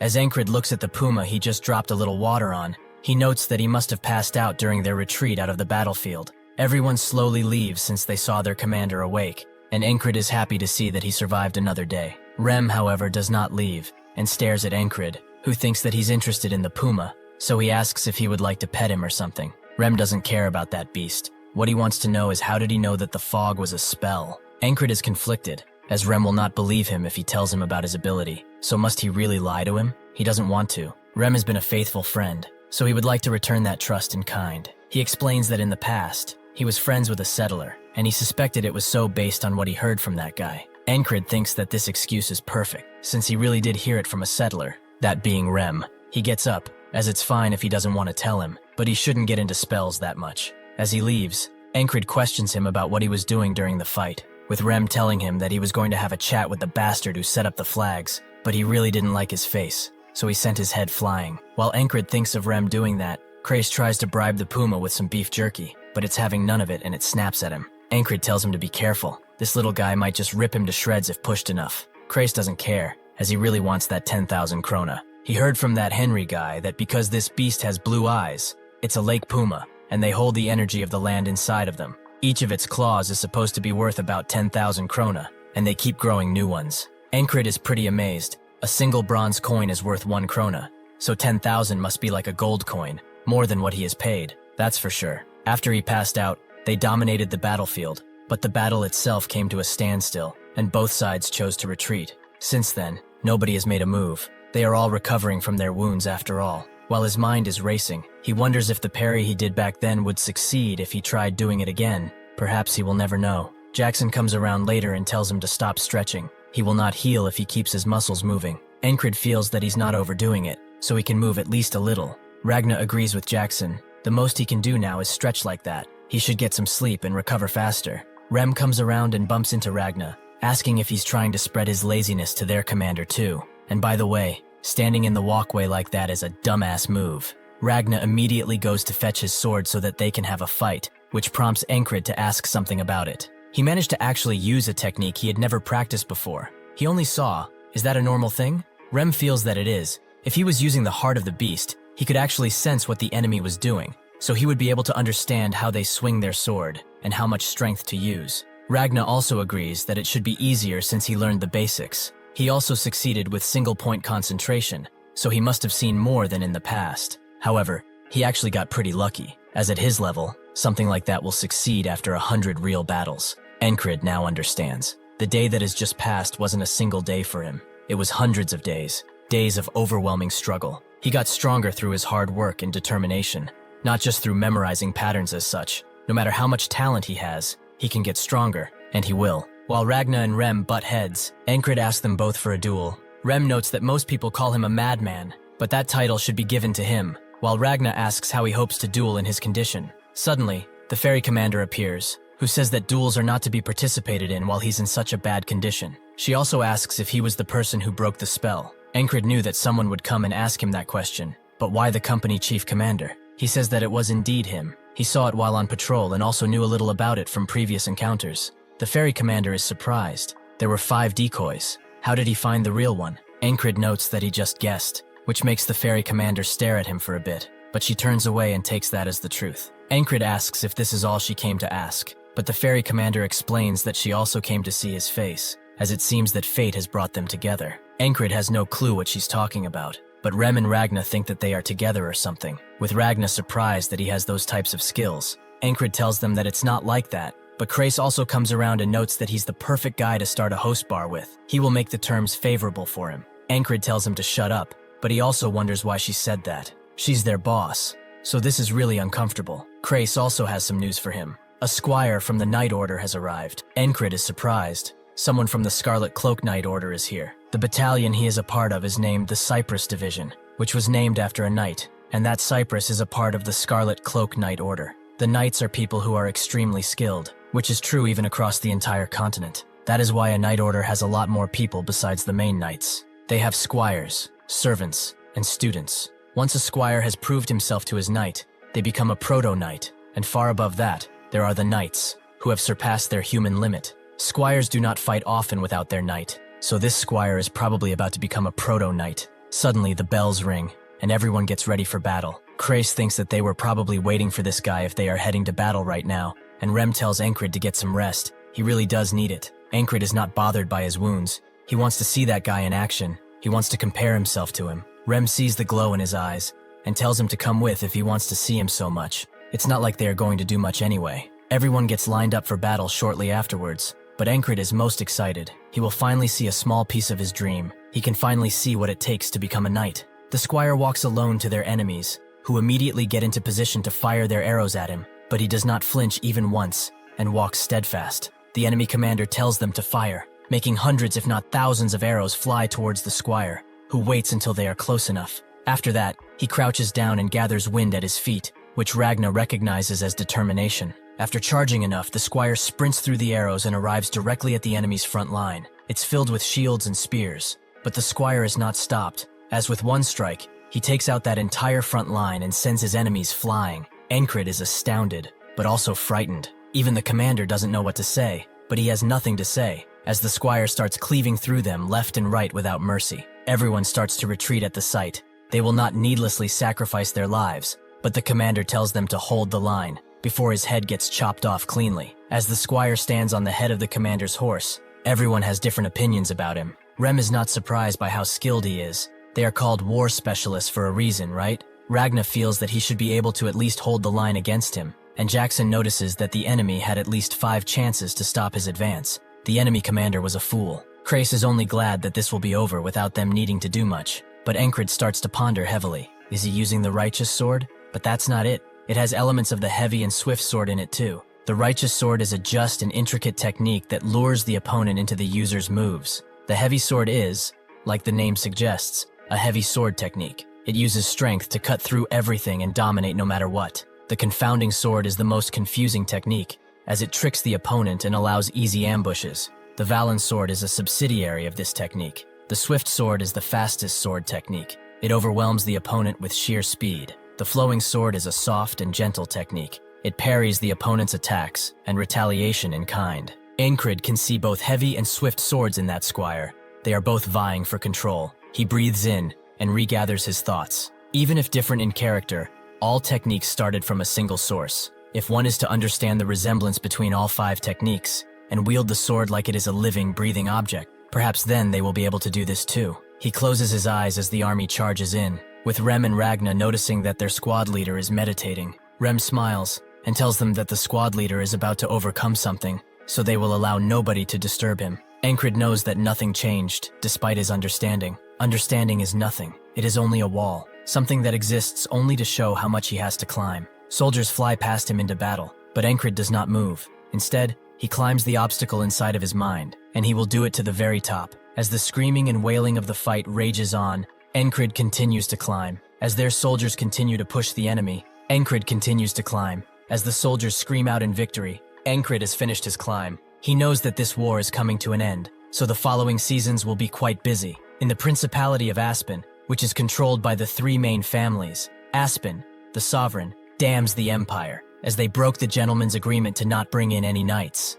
Grey Wolf, who is actually named Hurrier the Almighty, and Atkins, the administrator, are also present. Atkins explains that they used the frog general they sent out as an excuse, and since the frogs do require a nightly response, they have no excuse either. Aspen damns that bastard of a frog who did as he pleased, but Atkins notes that it was to be expected. Frogs generally do what they want, no matter their excuse or motive. However, this would have not happened if the spell they wasted resources on had succeeded. Aspen becomes enraged at the Greyhounds. They must pay for this insubordination. Hurrier knows that this will not end well for them at all. After such a lengthy war, the Aspen forces headed back, and so did Encrid and his team. They all went to Borderguard, which is the kingdom's remote fortress city. Because it's close to Aspen, this place is heavily militarized, with 1 in 5 people being a soldier. A ceremony is held, praising everyone for their will and determination, which has brought them this victory. They will also reward the common soldiers who have proven themselves most useful, be it on the battlefield or out. The first one to be called out is Encrid, as he destroyed that foul spell of the Aspens, so he shall be rewarded. Everyone starts mocking him as he climbs the podium. They call him weak, and think that he did something with the commander to get this reward. Suddenly, someone from behind the trash talkers tells them to shut up, with another familiar face telling them to not talk down to that person. To them, Encrid is much more than that. He is a true man. Encrid receives quite a hefty sum of cash, which makes Crace immediately ask what he's going to do with it. Perhaps he will spend it on drinks, or women, or perhaps both. Encrid notes that he wants a good store, more specifically, the best blacksmith in the entire city. Crace walks with him all the way to the smithy, wondering how he can spend all that money on a damn sword. If he doesn't like the standard issue one, he can just pick one out from the battlefield and be done with it. He does that too, and they work fine. Encrid does not mind him. To become a knight, he needs to prove himself. More specifically, he must prove his skills. He is going to take the soldier promotion exam, as it's about time he ditches the life of a lowly foot soldier. Crace thought he wasn't interested in things like promotions, but Encrid feels that he can't stay in one place forever. Crace understands, but they must get stuff set up first. Narilla has a soldier ranking system in order to increase morale, with those stronger than the scale being considered special grades. A person is also treated differently based on their rank. To be promoted, one must have a duel with 3 of the soldiers in the rank that he is after, and win. For the soldiers that are just spectating, this is just a fun sport involving betting, which naturally Crace is the expert of, and incentivizes everyone to come and bet. The first soldier Encrid has to face is arrogant. What is a low-rank scum like him trying to achieve by going for medium rank? He won an award based on the squad's actions, and now he thinks he's some hotshot. Encrid knows this guy. Even if arrogant, he is skilled and hails from a famous mercenary group. The betting box Crace has is filled with bets on the other side, while there is only a single bronze coin on Encrid's side, prompting the gamblers to wonder who put that coin there. Crace notes that they won't know until the results come in, so they should sit down as the match is starting. Encrid only got stronger by dying over and over, but in this fight, there is no risk of death, so he only has one shot. He steels himself. He will look ahead and not lose focus, which is a pathetic skill, but it's the limit of his hard work. He knows that in the past, he wouldn't have stood a chance against someone like this, but he will not be conceited either. He will fight like his life is on the line. The arrogant full charge in with his sword aimed high, Encrid thinking that he will try to do the parry he learned in the previous battle. Perhaps he can win if he does it. Surprisingly enough, however, Encrid blows the sword out of the arrogant bastard's hands away in a single stroke, who is more scared about his fingers. Encrid doesn't know what to say, so he just ends the fight by hitting the bastard with the butt of his sword. He wonders why this guy is so weak, and a gambler is mad at Crace, as he probably was the one who bet on his commander, right? Because he knew how strong he was? Crace actually is shocked too. He only put that bronze coin in there because he took pity on him. Encrid wonders if that guy just let his guard down, but even if he did, the duel ended too quickly. He shouldn't be so weak if he's a medium rank. He doesn't have time to think about that, as his next opponent arrives, who tells him to not get cocky just because he won one duel. Encrid knows this guy too. He is heavy infantry, the strongest in their battalion. The heavy soldier starts by trying to distract Encrid by waving the tip of his spear around, but then he only thrusts forward, allowing Encrid to just cut the tip of his spear, rendering it useless. He thinks that this is just a trick. This guy must have something else lined up. Judging by his face, however, it seems that this really is just it. Encrid kicks him in the gut, ending another fight. Everyone is shocked that he won 2 fights in a row, and Crace calls forward the next challenger. Who wants to duel him? Nobody wants to budge. Not even those who trash talk to him. Andrew thinks that he can win since he trained with Mac every night since they last met, but Mac tells him to not go, as he's gotten too strong. Not even he has a chance to beat him. With that information, Andrew sits down and observes the situation. Suddenly, someone pushes the main trash talk to go. That someone being Rem, who has heard everything he said up until now. To prove he's not scared, the trash talker agrees to go, even though he's sweating bullets. Encrid only felt struggle up until now, so that is why he did not notice. That stabbing bastard in the first today he suffered through, and the assassin in the next one. Combined with Mitch Hurrier, and even the squad members he trains with daily, he just had it rough until now. He knows that his old teacher told him to not underestimate his opponent, which he felt was irrelevant to him, as he never thought there would be a time when he could look down on someone.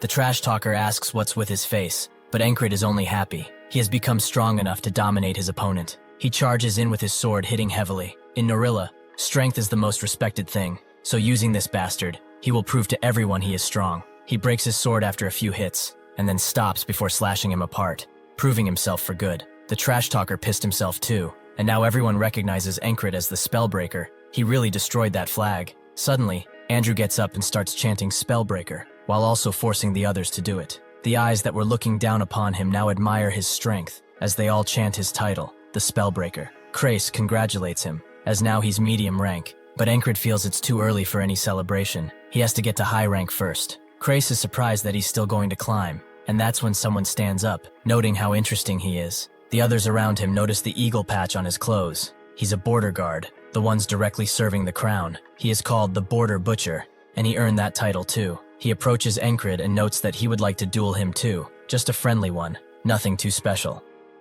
While everyone is watching, Rem knows that this is going to be difficult for Encrid, who knows that the border guard is equal in strength to Aspen's greyhounds, meaning that he might actually be stronger than Hurrier. However, this also makes him wonder what will even happen if he fights someone without the risk of dying. Will he improve? He invites the man to come, who is amazed that he's not more fearful about going against someone from the Special Forces. After watching his fights, He's far more interesting than expected.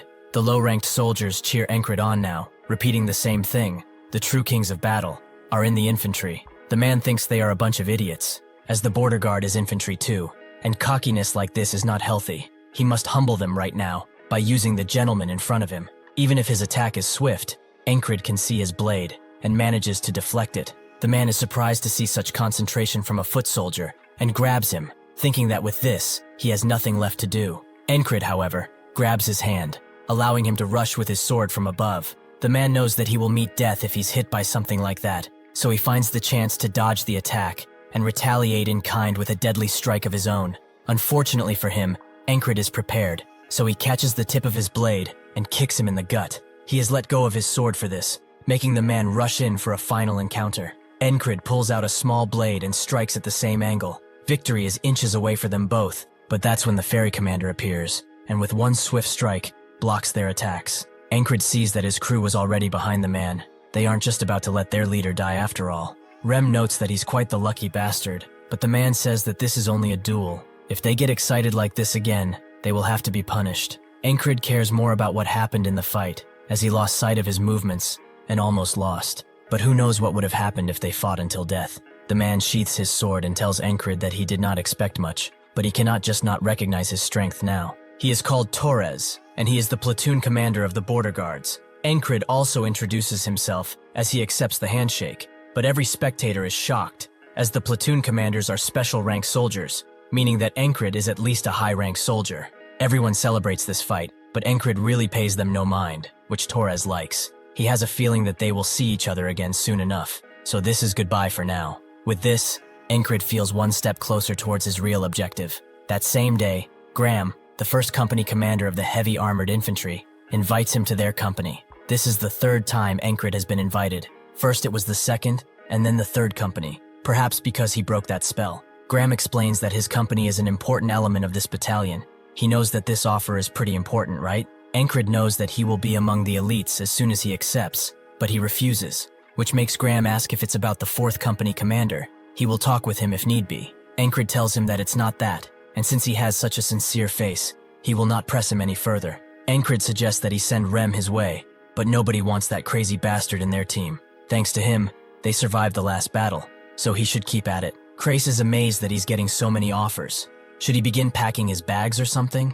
Encrid tells him that he's not going, but this only makes Crace wonder why he's rejecting every offer. Right now, he will get treated well, no matter where he goes. Before Encrid can answer, Torres comes inside, wanting to ask something important of Encrid. He should come to the border guards. Encrid knows that this is an amazing offer, even better than the 1st Company, and Rem feels the same. He would be a fool if he would reject this offer. Torres has realized as soon as they fought that he yearns for a tougher fight. If he comes with them, he will make him train and challenge his body to its limits. His coming to the border guards means that he will realize his full potential. Everyone on his team is resigned to their fate, and so Encrid opens his mouth. If he's talking about a hellish place to train in, there's no other place like this. Encrid does not simply want to reach his full potential. He wants to overcome it, little by little. The seasons change, which is unfortunate for Rem, who, despite being from a tribe, hates the cold so much he wishes he could fight it. He tells Encrid to get him some hot stones immediately, but this only makes him think of how useless this guy is while not in battle. Auden tries to get him to warm up his body by moving and training, but Rem refuses to get rid of his blankie, making Auden ask Encrid if he would like to train, as he will surely thaw his frozen muscles. Encrid excuses himself, as he's on patrol duty right now, so he gets out of the cabin, but not before Rem screams at him to get some hot stones. Encrid is also surprised by how the season changed. At first it got a little chilly, but now it's fully winter. He goes to a populated area, where he meets with the other guards to patrol, a thing they do because of the lack of fighting. The two introduce themselves from left to right. They are Jack and Bo. Today they will be working as a team. Encrid feels something peculiar about these people, like he has heard their names before, but he lets it go for now. Jack feels honored to be on duty with the Spellbreaker, and Bo heard that he got promoted really quickly. To be able to go from the lowest to one of the higher ranks is amazing, but Encrid says that he only got lucky. Jack wants to see how strong he actually is, so he invites him to a duel, which Encrid accepts. After a while of walking, Jack feels that someone cursed him to have to go on patrol in this weather, with Bo agreeing that it's pretty cold. But Encrid does not get why they are so close to him. As they continue their walk through the market, a small hooded figure appears out of the shadows, and suddenly slips towards Encrid. He tries to grab the person, thinking that they are just a kid, but the hooded man suddenly pulls a dagger and stabs it directly in Encrid's chest before he can ever react. Jack and Bo play it out like he's drunk or something, hiding him from the crowd directly. These three are working together. The hooded person asks if he's surprised, but he should know, the Greyhounds never forget a target. Encrid can see that this is a half-fairy, probably an assassin sent by Aspen for breaking the spell. The assassin pulls out his knife brutally, leaving him to die, and Jack tells Rotten to get out of here, as their mission is a success. Encrid remembers them now. They were the wounded recon soldiers, according to Crace. He said that they were hurt a lot, but now he can see that it was an excuse to make contact with Aspen. In this situation, he's 4 against 1, and he will conquer it. Now though, he falls to the ground, bleeding out from his wound and dying on the spot. He wakes up once again, violently getting out of bed, which confuses Rem, but Encrid only wanted to get up with more energy. He swiftly goes outside, where he finds Auden bathing himself in cold water, causing steam to come out of his toned body. Encrid asks about his training method to heat up the body, which Auden confirms exists. It's something essential in wintertime. It also allows a person to be ready for anything, which is a bonus. With this in mind, Encrid asks to be taught it, as he saw Rotten pull the dagger out, but he could not react, because his body was not prepared at all. He also should have noticed how Jack and Bo kept really close. He will probably take those 2 guys out first, but that half-fairy might do something unexpected. Auden cheers him on. His muscles will be really sad if he can't keep this position. Jack and Bo introduce themselves, Encrid going through the same introduction, but now Jack is more impressed that he doesn't have his coat on, which Encrid excuses by simply saying that he's training. His body is now prepared thanks to Auden's rigorous training. He knows that soon he will come face to face with Rotten, so before he can get too close, he attempts to smack the ones behind him, but Bo dodges, allowing him time to unsheath his sword. Encrid knows that Rotten will either run or attack. Before anything happens, he has to take care of these 2. Unfortunately for him, Rotten has another card up his sleeve, as he throws a knife in his direction, hitting Encrid in his vitals. He, however, is impressed to be able to hit him at this distance, and through so much crowd, he has skills. He cannot deny that. Encrid heard it, but it already pierced his heart by the time he heard it. It's designed to be faster than sound. In this situation, he must face close and ranged enemies all at once, which quite excites him. How will he prepare for this? Rotten stabs when he is close, and throws the daggers when he is far. This wall that he must conquer is not really a hard one to understand. It's actually quite simple. Encrid continues his training, although he feels like he's going to die, making Ragna and Rem wonder if it's really as hard as he says it is. Jackson comes into the cabin, only to see all of them spread out and stretching, even the panther. He feels like he walked into something he shouldn't have, so he decides to leave. Encrid knows that he has to find a way to block the dagger that will be thrown at him. Its speed and accuracy, however, is something much deadlier than normal daggers. Jackson comes around and recognizes this as a whistling dagger, but Encrid is curious. Why is it called that? Jackson explains that it makes a sound when it's thrown, and if handled by an expert, the target will not even know what hit them, so it's good to stay far away from these things. Encrid has gained a bit of knowledge from this, but no matter how good Rotten is with his daggers, he cannot do anything if he blocks ahead of time. He attacks the ones behind him again, Bo dodging again, but this time Encrid grabs him and uses his body as a shield against the daggers. Unfortunately, Rotten doesn't seem to care about his teammates, as he throws 1 dagger into Encrid, 1 into Bo, and another straight into Jack's neck. Encrid is amazed that he was able to throw 3 at a time, but to kill his own people. Perhaps he never thought of them as such in the first place. Rotten crouches down to his level, impressed by his determination, but persistent lovers like the Greyhounds never forget their target. Encrid says that thankfully they do not, which makes Rotten believe that he's a crazy bastard. Encrid has underestimated this whole thing. Even if simple, this wall is still a wall after all. The boatman knows that he is enjoying this, but he should laugh while he still can, as soon he will realize why this is all a curse. Encrid wakes up and swiftly gets out of bed again, thinking that this is actually a blessing in disguise. He goes to Jackson and asks about the whistle dagger, who wonders where this question even came from, but Encrid wants an explanation of them. Jackson relents and tells him that it's basically multiple thin blades pressed into one, which causes that whistle sound when it flies. At one point, it was called the dagger that can only be heard, as it's really difficult to follow with the human eye. Encrid asks what would happen if he wanted to dodge it, but Jackson says that he can't. Encrid asks what if he had to, which makes Jackson ask in turn, does he really have to? Encrid confirms as much, making Jackson ponder where the hell he even heard about all this. He explains that there's not really a point in seeing an already thrown dagger. He has to watch the hand of the thrower first. as the path it takes is dictated at the moment it's thrown. There are naturally ways to hide that throw, but a skilled eye can still spot them. Encrid asks if he could learn something like that, but with his current skills, Jackson notes that he won't really be able to do anything. Encrid knows that he's just talking shit about him, but Jackson asks if he wants to be taught how to throw daggers. If he's not confident, though, he can forget about it. Encrid knows that this is an opportunity, so he decides to learn. Later, he meets up with Jack and Bo, remembering what Jackson said to him. The moment he throws, he should relax his entire body and focus as the blade leaves his hand. Seeing and dodging it is basically the same.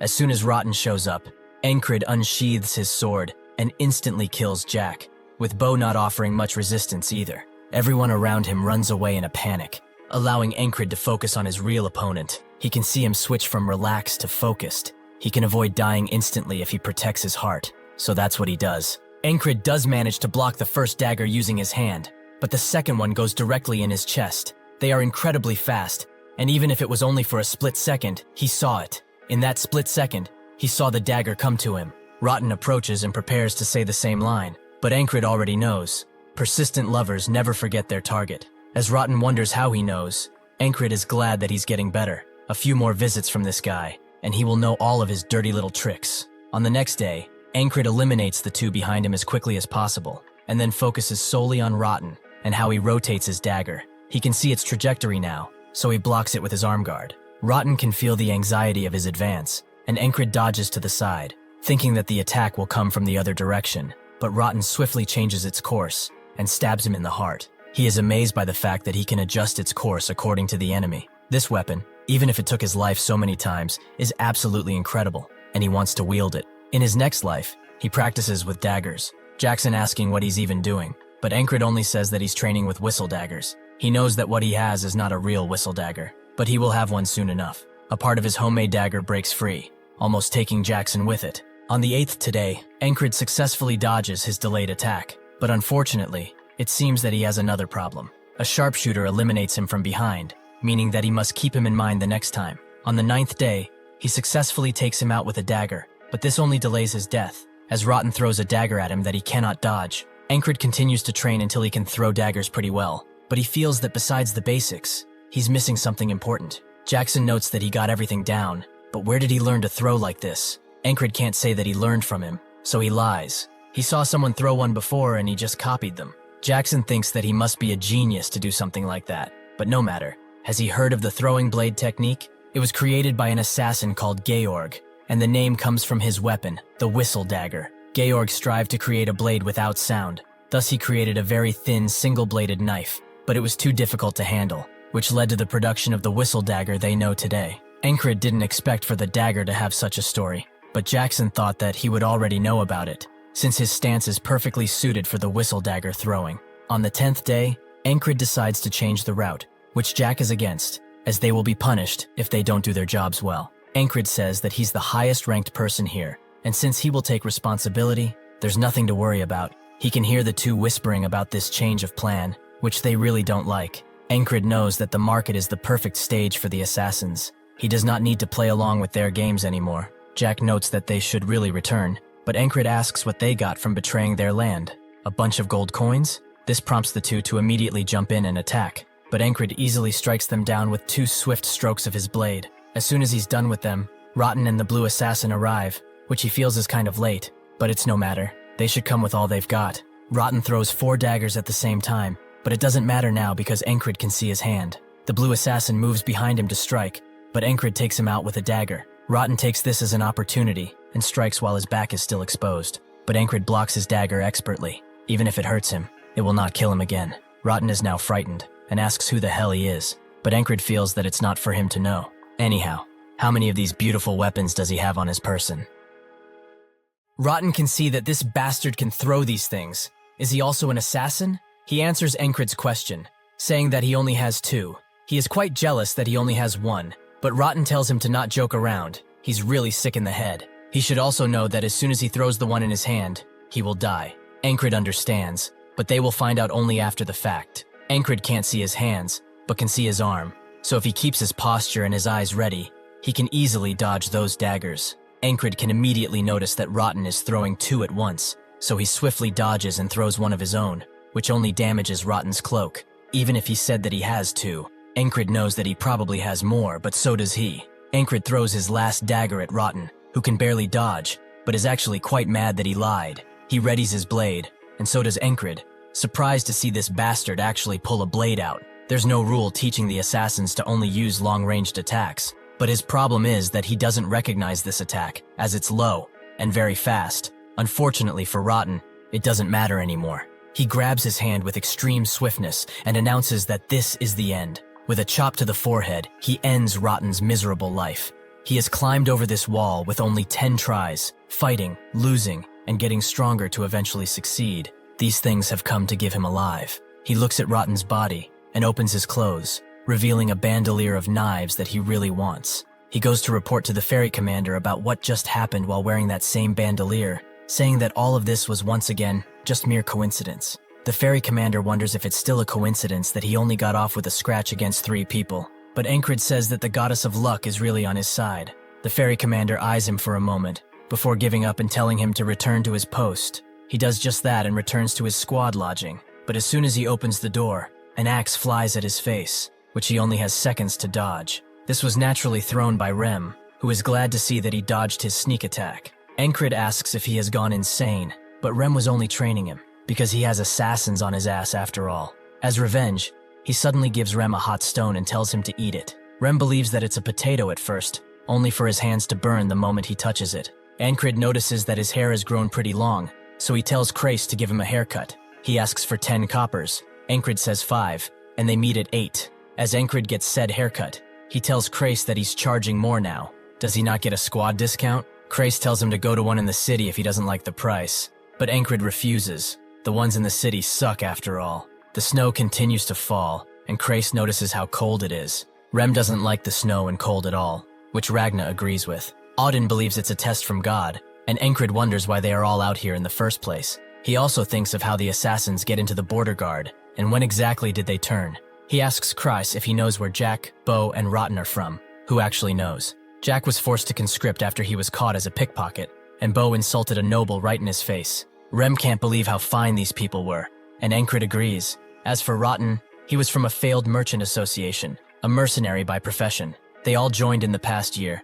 They must have been in a guild together. Encrid thinks about it. He can only deduce one thing from a guild that left its members a year ago. The Thieves Guild. It's a guild only in name, really, as in reality it's a place filled with thieves. A Thieves Guild member would know the entire city easily, so it makes sense. He asks Jackson if he knows anything about this Thieves Guild, who wonders why he asked him, but Encrid thought he might know. Jackson can't believe that he has become so brazen, but tells him that after the restructure, his contact with the guild has been cut off, so he doesn't know anymore. Kreis is finally done with his haircut. Encrid is only surprised by how much it's snowing, which makes Jackson say that he will be out in the city tonight. Rem knows that he's trying to get out of shoveling duty, which he will not let him do. Encrid sees this and tells them that they should go on a mission.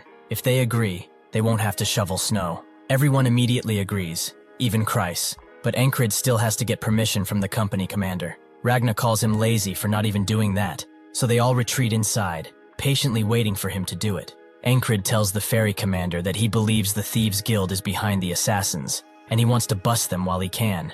They both look at each other, as the ferry commander feels something strange about this request. Is he sure that he's not doing this to skip snow duty? Encrid denies that fact, although he cannot believe how sharp this woman is. As the squad walks through the city, Kreis wonders where the Thieves Guild thing came from. He's probably talking about the Gilfin Guild, but does he even have any info on them? Encrid does not. That is why they are here to get it. He tells Jackson that they will wait at the inn while he finds out where they are. Jackson asks how he's supposed to do that, but Encrid tells him to figure it out. Kreis really doesn't like that order, as it's extremely vague, but Jackson understands, making Kreis believe that perhaps he is the weird one here. They arrive at an inn, where they all have a bunch of food.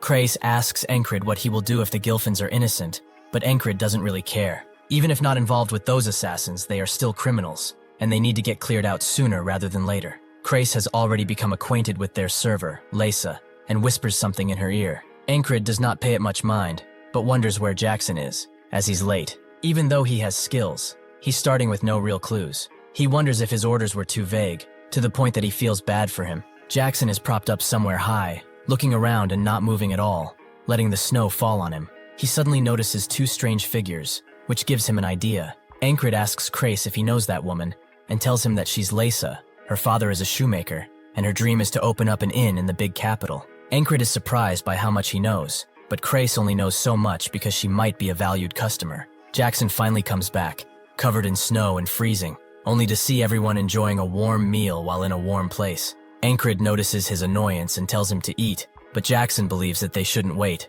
and go right now. Rem doesn't want to, as it's cold outside, but Jackson asks if he wants a shower in his own blood. He promises it will be the warmest thing right now. Encrid agrees that they should go now, but the snow is quite immobilizing, so they need to be careful and leave when it stops snowing. Encrid looks out the window for a solid 5 seconds, and then says that it won't stop, so they should go. Crace asks if he didn't just say they will wait, but Encrid has been careful enough. As they walk through the slums, 2 beggars notice them and pull out their daggers, charging the group with murder in their eyes. Rem immediately turns to them with a smile and smashes one with his axe before smashing the other with his fist. Rem asks Jackson if these are his rat buddies, with Crace believing that they are from the Gilfin Guild. Jackson discovers the entrance to their hideout, but it seems to be locked. Auden tells him to move a little bit, as he will politely knock for them. He raises his fist up and knocks once, surprised to see that the door magically opened. Rem wonders what kind of knocking this is, but Encrid doesn't care, as long as the door is open.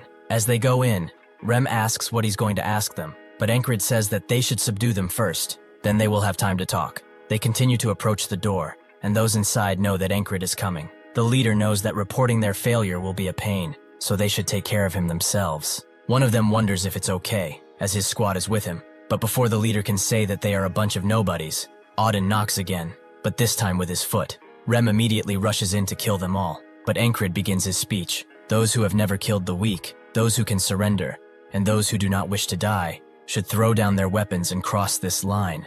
Everyone else will be killed. Rem asks why they aren't killing them now, but Encrid just wanted to look cool, and he believes that he is. The leader can't believe that a mere grunt dares to order them around, and Auden tells him that they are clouded by their demons. They will not listen until they force them to. Encrid resorts to using force then, and asks their strongest to come forwards. The leader wants this to happen, and tells their strongest swordsman Wyvern to go, who immediately pulls out his blade. He wonders if he can block his blade, as he has never been beaten, but as he talks, he suddenly charges in, only for Encrid to deflect his blade and stab Wyvern in the shoulder. This is something from the Valen mercenary sword technique, to stab while talking. This is what he was stuck at before, but he has overcome it by a lot. Encrid believes that he doesn't need to see anything else if this is their strongest. He will give them one last chance.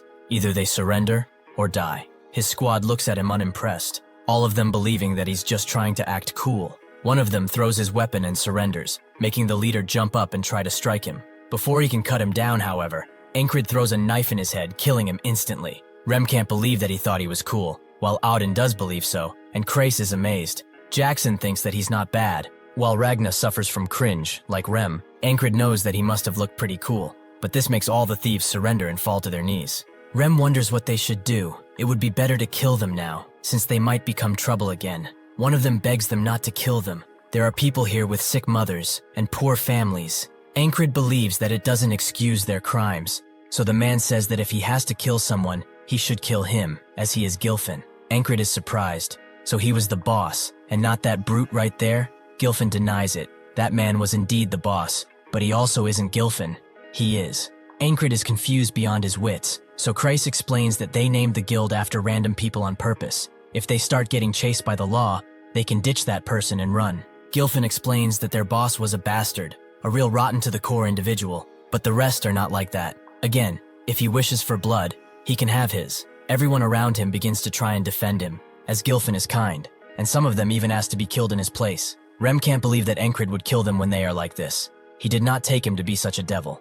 Encrid tells him to shut it. He was the one who suggested they kill them in the first place. Gilfin tells them about the guild fortune.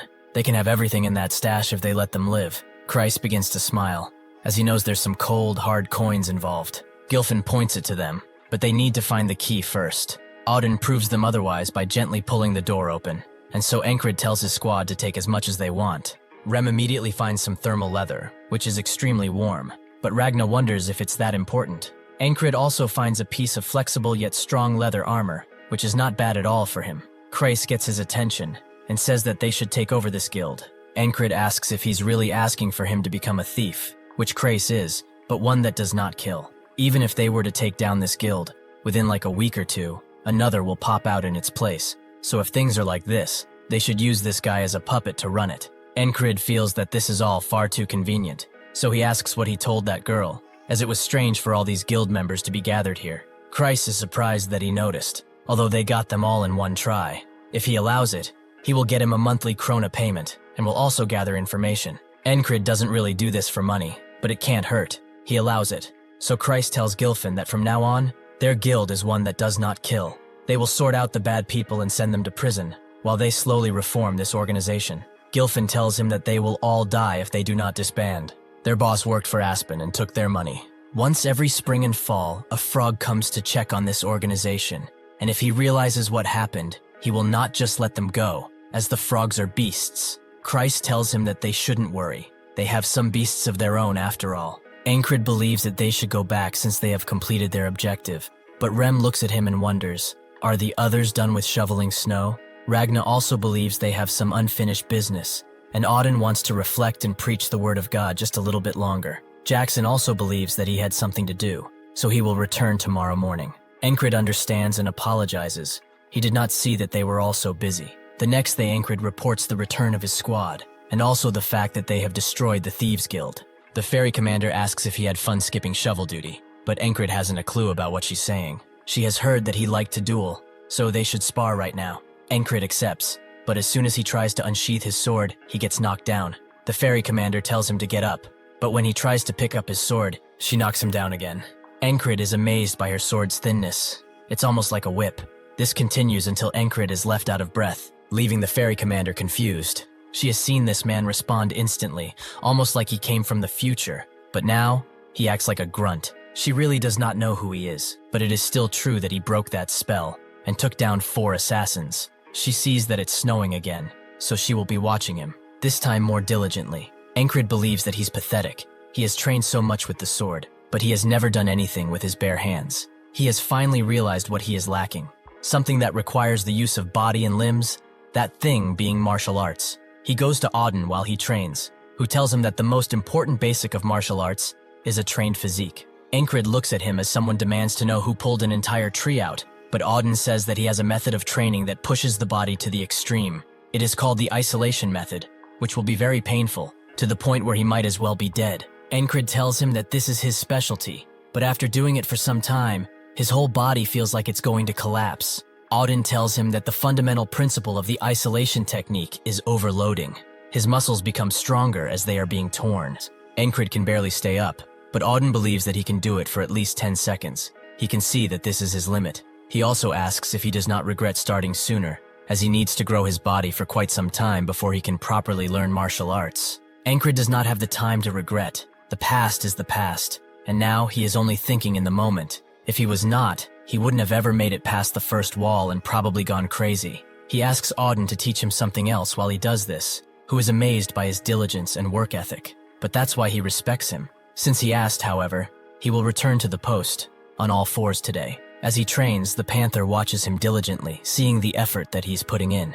Later that night, Encrid comes inside completely beat, making Rem wonder if someone is bullying him, but he was only just training. As he lays down, the Panther lays down with him, prompting Rem to say that he needs to give it a name already. Encrid tries to name the Panther Heather, or Blackie Blue, which the Panther absolutely hates. Rem understands it. Those names should be considered abuse. Encrid thought that Blackie Blue was cute, but he will have to think of a name since it's going to stay. After falling asleep, Encrid wakes up in a mystical realm, which makes him think of the ferryman, but this does not seem like his vibe.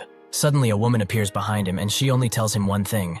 Her name is Esther. Encrid wakes up from the dream only to have the same woman by his side in bed. She is naturally embarrassed, but Encrid only wishes her a good night and hugs her tighter. The next day everything is back to normal, and Rem asks if he's going again. Isn't his body feeling sore from yesterday? Encrid is actually feeling pretty light, but that's because Esther has used her magic on him. She needs this man to free her from her curse. She cannot have him die while he throws around his body. Rem asks if he met with the priest or something, but that's not it. Encrid says that he dreamt about some woman. Rem is surprised, as he didn't take him as someone who would dream of women. But how was she? Encrid thinks back, and says that she was pretty. Esther is glad that his eyes are working fine. It's common for magicians to explore magic and knowledge, and in her pursuit of those things, she got cursed and turned into a beast, her powers bound. She was wandering the fields one day, but she suddenly felt the scent of a curse, which led her to this guy. Encrid continues his training as Esther watches, but he notices her and accidentally calls her Blackie Blue, which she absolutely hates. The realm of magic is affected by the power of names, so if someone carelessly calls her by another name, her powers will get weaker and weaker. She used what little power she had left to tell him, but she made a mistake. She can only thank God that this guy is pretty dull, but she can see that he's under a curse. It is not set in yet, but it's far more powerful than what she is afflicted with. His is a curse that slowly eats away at weaker curses, so if she sits beside him, she will eventually recover her mystical powers.